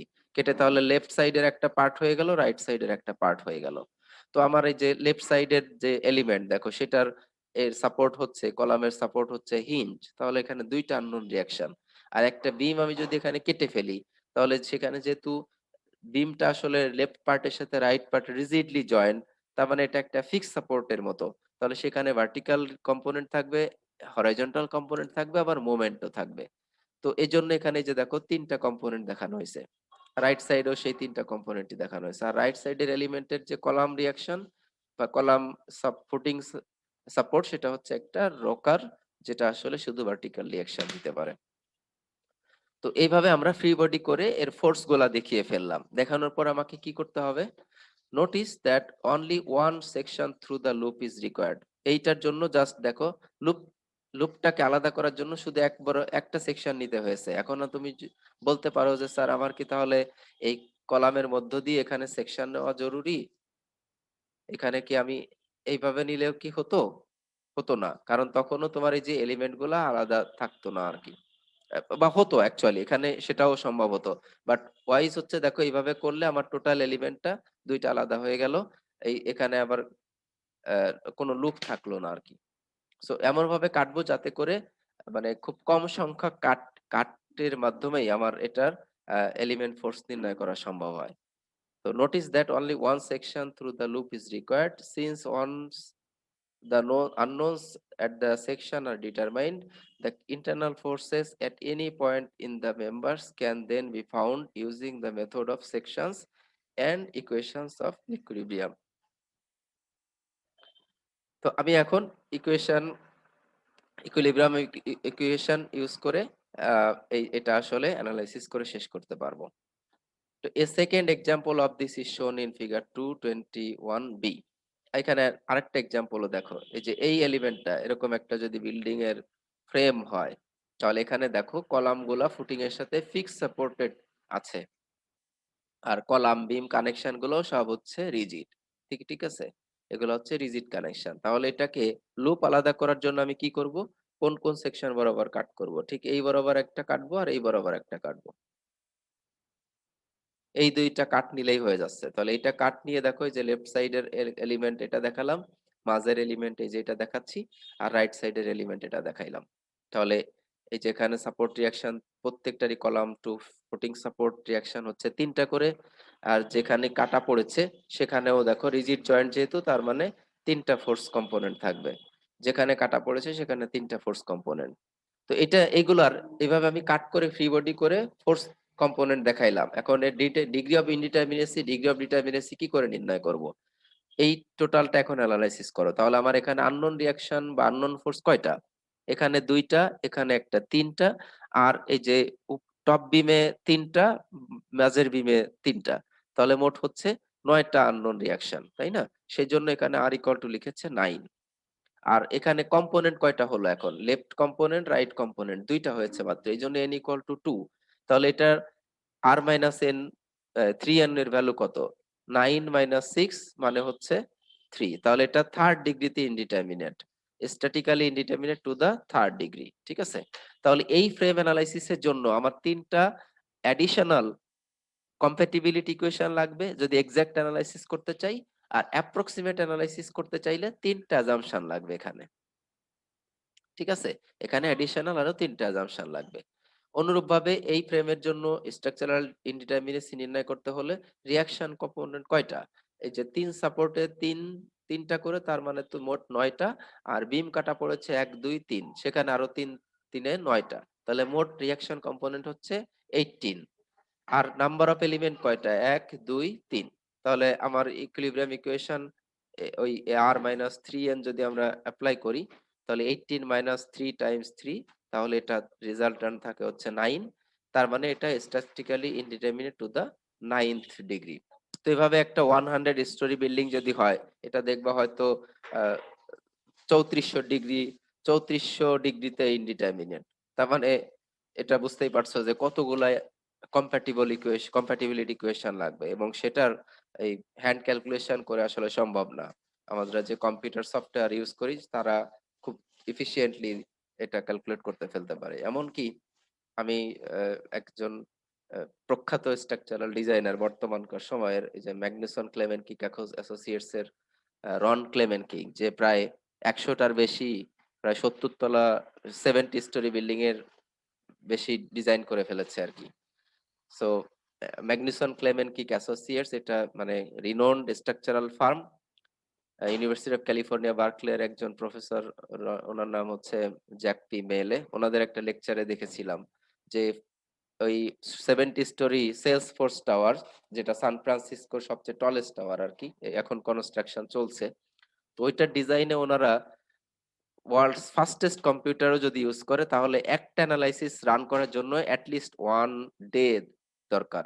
মানে সুপার কম্পিউটার যেগুলো আছে, ঠিক আছে, ওয়ার্ল্ডস ফাস্টেস্ট কম্পিউটারও যদি ইউজ করে, এই যে দেখো ডিগ্রি অফ ইনডিটারমিনেসি এত বেশি পরিমাণে হচ্ছে যে এই অ্যানালাইসিস কম্পিউট করার জন্য, মানে একটা অ্যানালাইসিস রান করার জন্য অ্যাটলিস্ট 1 ডে দরকার। আর এরকম ইম্পর্টেন্ট বিল্ডিং অ্যানালাইসিস এবং ডিজাইনের জন্য মোর দ্যান 1000 অ্যানালাইসিস দরকার। তার মানে তোমার 1000 দিন বসে রান অ্যানালাইসিস করতে হবে। তো 1000 দিন মানে 3 বছর তুমি যদি এটা ডিজাইন করতেই যাও, তাহলে কিভাবে এটা ইমপ্লিমেন্ট হবে, আর কিভাবে মানে এর খরচই বা কত হবে। সো সেটার জন্য আসলে ওই 1000 রান না করে সীমিত কয়েকটা রান দিয়ে ওখানে স্ট্যাটিস্টিক্যাল অ্যানালাইসিস, তোমরা সেগুলো সামনে আসবে, যে প্রবাবিলিস্টিক অ্যানালাইসিস করে আসলে ওই 1000 রানের প্রয়োজন হয় না, প্রবাবিলিটি রিলায়েবিলিটি অ্যানালাইসিস অল্প কিছু সংখ্যক রান দিয়ে স্ট্যাটিস্টিক্যাল ডেটার মাধ্যমে রেপ্লিকেট করে এটার আসলে রেজাল্টে নিয়ে আসা হয়। তো স্ট্রাকচারাল ইনডিটারমিনেসি তোমার বিল্ডিং এর হাইট প্লাস হচ্ছে বে উইডথ যত বেশি হবে, এক কথায় যত বেশি এলিমেন্ট হবে এটার ইনডিটারমিনেসি তত বাড়তে থাকবে এবং এটার অ্যানালাইসিস তত হার্ড হবে। তো ম্যানুয়াল অ্যানালাইসিস যে সম্ভব না সেটা বোঝানোর জন্য এগুলা বললাম। তো এভাবে আমরা এই যে পরে আরো দুইটা এক্সাম্পল দেওয়া আছে, দেখো এটার একটা ফ্রেম, তাহলে এটাকে আমি কোন কোন বরাবর কাট করব, দেখো এটা লুপ নেওয়ার জন্য। হ্যাঁ, এই যে এই বরাবর একটা কাট নেওয়া হয়েছে, এই বরাবর একটা আর এই বরাবর একটা, তাহলে এটা একটা এলিমেন্ট, এইটা একটা এলিমেন্ট আর এটা একটা এলিমেন্ট।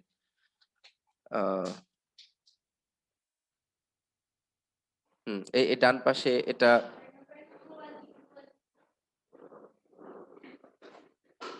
ডান পাশে এখানে আসলে এটা ফিগার, সরি ফিগার বলছি মানে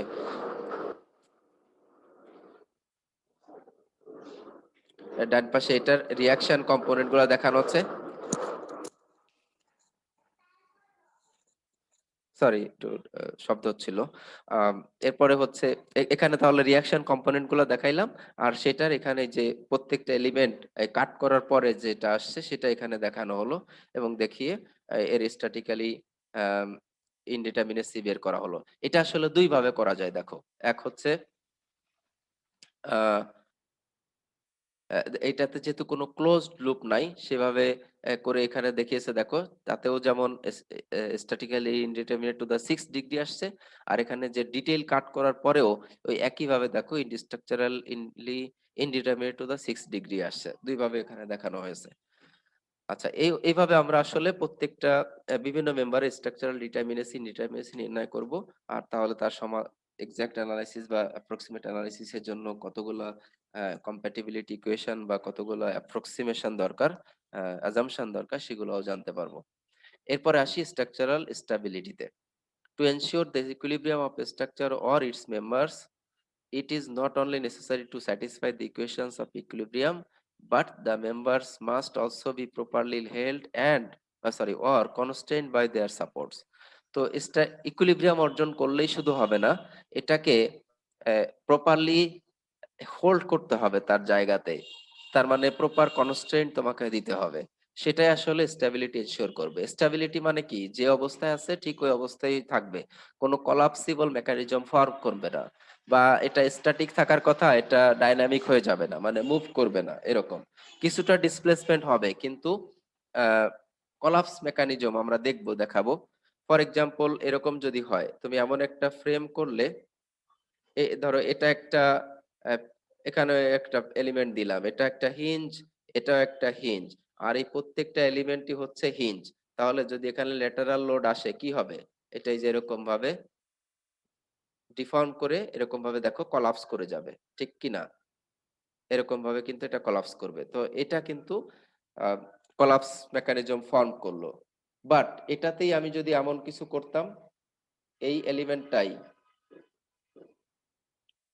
এখানে জয়েন্ট গুলো সবই ঠিক থাকলো, কিন্তু এখানে জাস্ট একটা অ্যাডিশনাল আমি এই ব্রেসিং দিয়ে দিতাম, তখন যদি এটা ল্যাটারালি ফোর্স অ্যাপ্লাই করো, তখন দেখো এটা কিন্তু এই এরকম কলাপস হয়ে যেত না, এটা হয়তো এরকম করে অল্প একটু ডিফ্লেক্ট করে যেত আর কি, ঠিক আছে, এটা এরকম অল্প একটু ডিফ্লেক্ট করে যেত।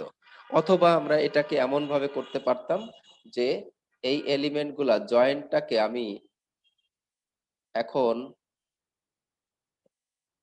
এরকম পিন না দিয়ে এগুলাকে আসলে রিজিড জয়েন্ট করে দিতাম। এই যে এই জয়েন্টটা এখন ধরো রিজিড হয়ে যায়, যদি জয়েন্টটা যদি রিজিড জয়েন্ট হয়ে যায়, তখনও কিন্তু এটা ফোর্স অ্যাপ্লাই করলে এরকম কোলাপস করে যাবে না, ঠিক আছে। তো তাহলে স্ট্রাকচারাল স্টেবিলিটিও তোমাকে আসলে এনশিওর করতে হবে। কোন একটা মেম্বার এটা স্ট্রাকচারালি ডিটারমিনেট হতে পারে কিন্তু স্ট্রাকচারালি আনস্টেবল হতে পারে। কয়েকটা কারণে আসলে আনস্টেবল হয়, দেখো সেগুলো আমরা আসতেছি, কি কি কারণে হতে পারে। এক হচ্ছে পার্শিয়াল কনস্ট্রেন্টের জন্য, আর আর হয় হচ্ছে ইমপ্রপার কনস্ট্রেন্টের জন্য। তো পার্শিয়াল কনস্ট্রেন্ট, ফর এক্সাম্পল এই যে এই ফিগারটা যে দেখানো আছে, দেখো এখানে যে এ এ পয়েন্টে যে ধরনের সাপোর্ট রিয়াকশন আছে সেটা কিন্তু শুধুমাত্র ভার্টিক্যাল রিয়াকশন দিতে পারে, হরাইজন্টাল এটা কিন্তু স্মুথ, হরাইজন্টাল রিয়াকশন দিতে পারে না। তাহলে পি এর যে হরাইজন্টাল কম্পোনেন্ট, পি এর যে হরাইজন্টাল কম্পোনেন্ট পিএইচ, সেটা রেজিস্ট করার জন্য এখানে কিন্তু কোনো ফোর্স নাই, তাহলে এটা কি হবে, এখানে মুভ করে এইভাবে চলে আসবে, তো এটা কিন্তু স্টেবল হলো না। তো এটাকে আমরা বলছি পার্শিয়াল কনস্ট্রেইন, ঠিক আছে। আমরা একটু যদি পড়ি, in some cases structure or on of its members may have fewer reactive forces than equations of equilibrium that must be satisfied. যদি এখানে সামেশন অফ হরাইজন্টাল ফোর্সের ইকুইলিব্রিয়াম করো, এফএইচ যদি নাও, তাহলে দেখো এই কম্পোনেন্ট নেওয়ার মতো কোনো ফোর্স নাই, তাহলে কি হবে? এটা আনস্টেবল হবে এক কথায়। সেটাই এই সেন্টেন্সে বলছে যে ইকুইলিব্রিয়ামের ইকুয়েশন স্যাটিসফাই করার মতো পর্যাপ্ত পরিমাণের ফোর্স কম্পোনেন্ট থাকে না। The structure then becomes only partially constrained. For example, এই যে এটার কথাই বলা হচ্ছে, যেখানে summation of FX equal to 0 হচ্ছে না, আসলে সামেশন ইকুয়াল টু 0 হচ্ছে না, ঠিক না? আর নিচেরটাই বলা হচ্ছে ইমপ্রপার কনস্ট্রেইন্ট। এটার আবার তিনটা কম্পোনেন্ট আছে, মানে তিনটা মেকানিজম আছে, সেটা দেখো। In some cases there may be as many unknown forces as there are equations of equilibrium. তার মানে এটা স্ট্যাটিক্যালি ডিটারমিনেট হবে। উপরেরটা তো স্ট্যাটিক্যালি ডিটারমিনেট, বরং তার চেয়ে আরো কম সংখ্যক রিঅ্যাকশন আছে। তো এটা হলো পার্শিয়াল কনস্ট্রেন্ট আমরা বলেছি। কিন্তু এমন কিছু স্ট্রাকচার হতে পারে যে ওই যে r equal to exactly 3n ই হবে, r ইকুয়াল টু 3n হবে। উপরেরটাতে কি হলো, r is less than 3n হয়েছে, এরকম হয়েছে। এই যে এটাতে দেখো রিঅ্যাকশন কম্পোনেন্ট ইকুইলিব্রিয়াম ইকুয়েশনের চেয়ে আরো কম আছে এই পার্শিয়াল কনস্ট্যান্টের জায়গায়, ঠিক আছে, এটা হয়েছে। কিন্তু এমন অনেক স্ট্রাকচার আসবে যেখানে আসলে r ইকুয়াল টু 3n, তার মানে রিঅ্যাকশন ততটাই যতটা ইকুইলিব্রিয়ামের জন্য দরকার হয়, কিন্তু সেটা আবার আনস্টেবল হবে কয়েকটা ভাবে। কি কি? However, instability or movement of a structure or its member can develop because of improper constraining by the supports. কি কিভাবে অকার করতে পারে দেখো, this can occur if all the support reactions are concurrent at a point. তিনটা যতগুলা support reaction আছে তাদের যদি একটা পয়েন্ট অফ অ্যাকশন হয়, যেগুলোকে আমরা কনকারেন্ট ফোর্স বলি, স্ট্যাটিক্সে তোমরা শিখেছো। এই এই যে এখানে একটা মেকানিজম দেখানো আছে, দেখো এই বিমটার সাপোর্ট গুলা এমন ভাবে সেট করা যে এইটার রিঅ্যাকশন এই ও পয়েন্ট দিয়ে পাস করে, এই যে ডান পাশে দেখো দেখানো আছে, অনুরূপভাবে ডান পাশের রিঅ্যাকশনটাও ঠিক এই ও পয়েন্ট দিয়ে পাস করছে, আবার এই যে মাঝখানে যে বি পয়েন্টের রোলার সাপোর্ট তার রিঅ্যাকশনও ওই পয়েন্ট দিয়ে পাস করছে। তাহলে এগুলা এই রিঅ্যাকশন তিনটা কিন্তু কনকারেন্ট। কনকারেন্ট যদি হয় কি হবে, আসলে এই বরাবর যদি তুমি যে একটা পি ফোর্স অ্যাপ্লাই করো, দেখো এটা রোটেট করে এরকম ভাবে চলে আসবে, তার মানে এটা মুভ করবে কিন্তু স্টেবল হবে না। তো সেই জন্যই এটা হচ্ছে আনস্টেবল, আর ইনস্টেবিলিটি চলে আসবে এবং এই এলিমেন্টটা হবে আনস্টেবল। তাহলে কখন এটা ঘটবে? যদি রিঅ্যাকশন গুলো, দেখো এক্সটার্নাল ফোর্স না, শুধুমাত্র রিঅ্যাকশন কম্পোনেন্ট গুলো যদি কনকারেন্ট হয়। একটা এক্সাম্পল দিলাম, an example of this is shown in figure 223. এটাই হচ্ছে figure 223। From the free body diagram of the beam, it is seen that the summation of the moments about point O will not be equal to 0. তাহলে এখানেও দেখো ultimately তুমি যদি ও পয়েন্টের রেসপেক্টে moment নাও, এগুলা কিন্তু মোমেন্ট 0 হচ্ছে না। তো ইকুইলিব্রিয়ামের জন্য মোমেন্ট তো 0 হওয়ার উচিত। সো এটা যেহেতু মোমেন্টের ইকুইলিব্রিয়াম হচ্ছে না, অতএব এটা হচ্ছে রোটেট করবে, ঠিক আছে, এবং এটা আনস্টেবল হবে আর কি। Another way in which improper constraining leads to instability occurs when the reactive forces are parallel. দেখো দুইটা চলে আসছে, একটা হলো রিঅ্যাকশন ফোর্স গুলো যদি কনকারেন্ট হয় তাহলে আনস্টেবল হবে, আবার যদি রিঅ্যাকশন ফোর্স গুলো প্যারালাল হয় তাও ইনস্টেবিলিটি ইস্যু আসবে। এক্সাম্পল পরের ফিগারেই। An example of this case is shown in figure 224.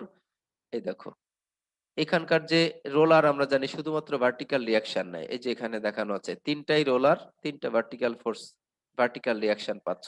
তাহলে পি এর যে হরাইজন্টাল কম্পোনেন্ট, সেই কম্পোনেন্ট নেওয়ার মতো কেউ নাই, তাহলে সামেশন অফ হরাইজন্টাল ফোর্সের ইকুইলিব্রিয়াম কিন্তু হচ্ছে না, এটা 0 হবে না। তাহলে রিঅ্যাকশন ফোর্স গুলা যদি প্যারালাল হয়ে যায় সেক্ষেত্রেও এটা হচ্ছে আনস্টেবল। আরেকটা ইস্যু আসবে, দেখো কলাপস মেকানিজম যদি ফাউন্ড করে, সেটার এক্সপ্লানেশনটা এখানে নিচে দেওয়া আছে। In general then a structure will be geometrically unstable, that is it will move slightly or collapse. এটা either move করবে অথবা collapse করবে if there are fewer reactive forces than equations of equilibrium. তার মানে রিঅ্যাকশন ফোর্সের সংখ্যা ইকুইলিব্রিয়ামের যে equation তার চেয়ে যদি কম হয় তাহলে এই মেকানিজম ফর্ম করবে, আইদার এটা রোটেট করবে বা মুভ করবে অথবা এটা কোলাপস করবে আর কি। or if there are enough reactions, instability will occur if the lines of action of the reactive forces intersect at a common point or are parallel to one another. আরো একটু কারণ আছে দেখো, if the structure consists of several members or components, local instability of one or several of these members can generally be determined by inspection. If the members form a collapsible mechanism, আমি যে এখানে মেকানিজমটা এঁকে দেখাইছি তোমাদের, যে hinge connection যদি এরকম হয় তাহলে কলাপস করে যায়, এরকম কলাপস মেকানিজম যদি কোথাও ফর্ম করে, the structure will be unstable too. We will now formalize these statements for a coplanar structure having n members or components with r unknown reactions. Mathematically যদি আমরা বলতে চাই, since three equilibrium equations are available for each member or component we have, if r is less than 3n then it's unstable, if r is greater than 3n তাহলে এটা statically indeterminate বা statically determinate, কিন্তু unstable হবে যদি if members reactions are concurrent or parallel or some of the components form a collapsible mechanism.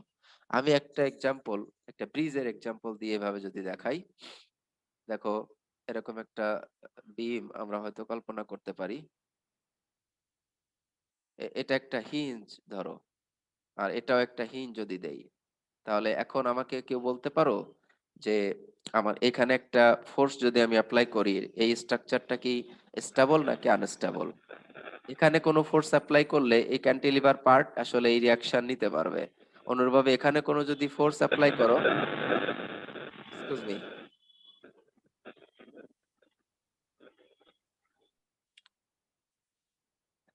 এখানে কোনো যদি force apply করো সেই ফোর্সটাও দেখো, সেই ফোর্সটাও আলটিমেটলি এই মেকানিজমের মাধ্যমে নেওয়া সম্ভব, কিন্তু এখানে যদি কোনো ফোর্স অ্যাপ্লাই করি তাহলে এটা তো এখানে কোনো রোটেশন অ্যালাউ করতেছে না, কি হবে, এটাও এটা বরাবর উপরে উঠে যেতে পারবে, এটা আসলে স্টেবল। কিন্তু যদি এরপরে আরেকটা স্প্যান দেই, একটা পরীক্ষাতে এরকম একটা প্রবলেম আসছে, এখানে ডান পাশে যদি এখন আরেকটা স্প্যান থাকে তাহলে এখানে ডান পাশে কিন্তু কলাপস মেকানিজম ফর্ম করবে, তার মানে এটাও রোটেট করতে পারবে, পরেরটাও রোটেট করতে পারবে। সো সেখানে কোন ধরনের কি যেন পার্শিয়াল কলাপস মেকানিজম ফর্ম করবে, এক কথায় পার্টি কলাপসিবল মেকানিজম ফর্ম করবে আর কি। তো if the structure is unstable, it does not matter if it is statically determinate or indeterminate. In all cases, such types of structures must be avoided in practice. ঠিক আছে, unstable structure আমরা কখনোই use করব না, whether it is statically determinate or indeterminate. তো এখানে আমরা কয়েকটা এক্সাম্পল দেখব এবং এটাতে ক্লাসিফাই করব যে স্ট্যাটিক্যালি ডিটারমিনেট নাকি স্ট্যাটিক্যালি মানে স্টেবল নাকি আনস্টেবল আর কি। তো এখানে এটাকে ক্লাসিফাই করতে বলা হচ্ছে, দেখো এখানকার ফোর্স কম্পোনেন্ট গুলো আমরা দেখাই, এটা হচ্ছে এলিমেন্ট, তাহলে এটা স্ট্যাটিক্যালি মানে স্টেবল নাকি আনস্টেবল সেটা চেক করতে বলা হচ্ছে। তো কি করতে হবে, আমরা ফ্রি বডি এঁকে ফেলবো এবং এটার উপরে রিঅ্যাকশন কম্পোনেন্ট গুলো দেখাবো। তো দেখাও আমার ইনস্টেবিলিটির যে ইস্যুগুলা, প্রথম হচ্ছে r is equal to whether r is less than 3n কিনা, এটা হচ্ছে নো, একটা এলিমেন্ট আর তিনটা রিঅ্যাকশন, তার মানে r is equal to 3n, এটা কিন্তু স্ট্যাটিক্যালি ডিটারমিনেট। এখন এটা আনস্টেবল কিনা তার জন্য একটা শর্ত, এটা গেল, এটা হচ্ছে না। এখন আরো কি কি শর্ত, যে রিঅ্যাকশন গুলা কনকারেন্ট কিনা, তাহলে এটা কনকারেন্ট না, দেখো আবার রিঅ্যাকশন কম্পোনেন্ট গুলো সব প্যারালাল কিনা, এই যে এই দুইটা প্যারালাল কিন্তু আরেকটা রিঅ্যাকশন কম্পোনেন্ট আছে এবং এটা কোনো কোলাপস মেকানিজম ফর্ম করছে না, তাহলে এটা কি হচ্ছে, এটা কিন্তু স্টেবল। তো আমরা এটাকে বলে দিতে পারি স্ট্যাটিক্যালি ডিটারমিনেট এন্ড স্টেবল। এখানে আসলে লেখা আছে, এই বইয়ে এখানে আসে নাই, এটা হচ্ছে স্ট্যাটিক্যালি মানে স্টেবল এবং স্ট্যাটিক্যালি ডিটারমিনেট। ঠিক আছে, আমরা দুইটাই কিন্তু চেক করলাম। অনুরূপভাবে নিচেরটা যদি আসো, দেখো এইটাই আমি জাস্ট এখানে যদি এই সাপোর্টটাকে এইভাবে না দিয়ে এরকম ইনক্লাইন করে দেই, রোলারটাকে এইভাবে রোলার করে দেই, ইনক্লাইন করে দেই, তাহলে কি হবে তখন? তখন দেখো এটা হচ্ছে r is equal to 3n, তার মানে এটা স্ট্যাটিক্যালি ডিটারমিনেট, বাট এটা কি স্টেবল কি না সেটার জন্য কি করব, এই যে দেখো রিয়াকশন গুলো যে অঙ্কন করলাম, রিয়াকশন গুলা দেখো একটা পয়েন্ট দিয়ে পাস করতেছে, তাহলে রিয়াকশন গুলা কিন্তু সব কনকারেন্ট, তাহলে এটা কিন্তু আনস্টেবল। আনস্টেবল মানে কি, এটা হচ্ছে মুভ করবে। তাহলে দেখো তুমি যদি এখানে একটা ফোর্স অ্যাপ্লাই করো, এটা তো রোলার, এটা কিন্তু এই বরাবর মুভ করতে পারবে আপ এন্ড ডাউন, ঠিক আছে, আপ এন্ড ডাউন মুভ করে এটা এরকম রোটেট করে যাবে আর কি, তো এটা হয়ে যাবে আনস্টেবল। সো এরকম যে কয়েকটা উদাহরণ আমরা দেখলাম, আমি তোমাদের বলছি আবারও যে পরীক্ষায় আমরা চেষ্টা করব আসলে এই এক্সারসাইজ থেকে দেওয়ার জন্য। এখানে অনেক ধরনের এক্সারসাইজ প্রবলেম দেওয়া আছে, তোমাদেরকে বলতে হবে যে কোনটা স্টেবল, কোনটা আনস্টেবল, কোনটা স্ট্যাটিক্যালি ডিটারমিনেট, কোনটা স্ট্যাটিক্যালি ইনডিটারমিনেট এবং কত ডিগ্রিতে। তো এখানে দেখো কোনটা পিন কানেকশন স্টিল ফ্রেমের জন্য আর কোনটা ফিক্সড, সেগুলো আমরা ডিটেইলিং কিভাবে করছি তার উপরে ডিপেন্ড করে এটা বলা আছে, ঠিক আছে। অনুরূপ ভাবে এই মেম্বার গুলো ওই যে দেখো স্ট্যাটিক্যালি ইনডিটারমিনেট বা ডিটারমিনেট এবং এটার স্টেবিলিটি ইস্যু আছে কিনা, তার মানে এটা আনস্টেবল হচ্ছে কিনা সেটাও যাচাই করার জন্য কোশ্চেন দেওয়া আছে। তো এগুলো তোমরা প্র্যাকটিস করবে। আহ, আমি আসলে এখান থেকে নেক্সট ক্লাসে শুরু করব, আমরা এখানেই শেষ করতে চাই। আবার একটু বলেন, বুঝিনি স্যার, তুমি তো অনেক আগে কমেন্ট করেছো, কি বোঝো নাই?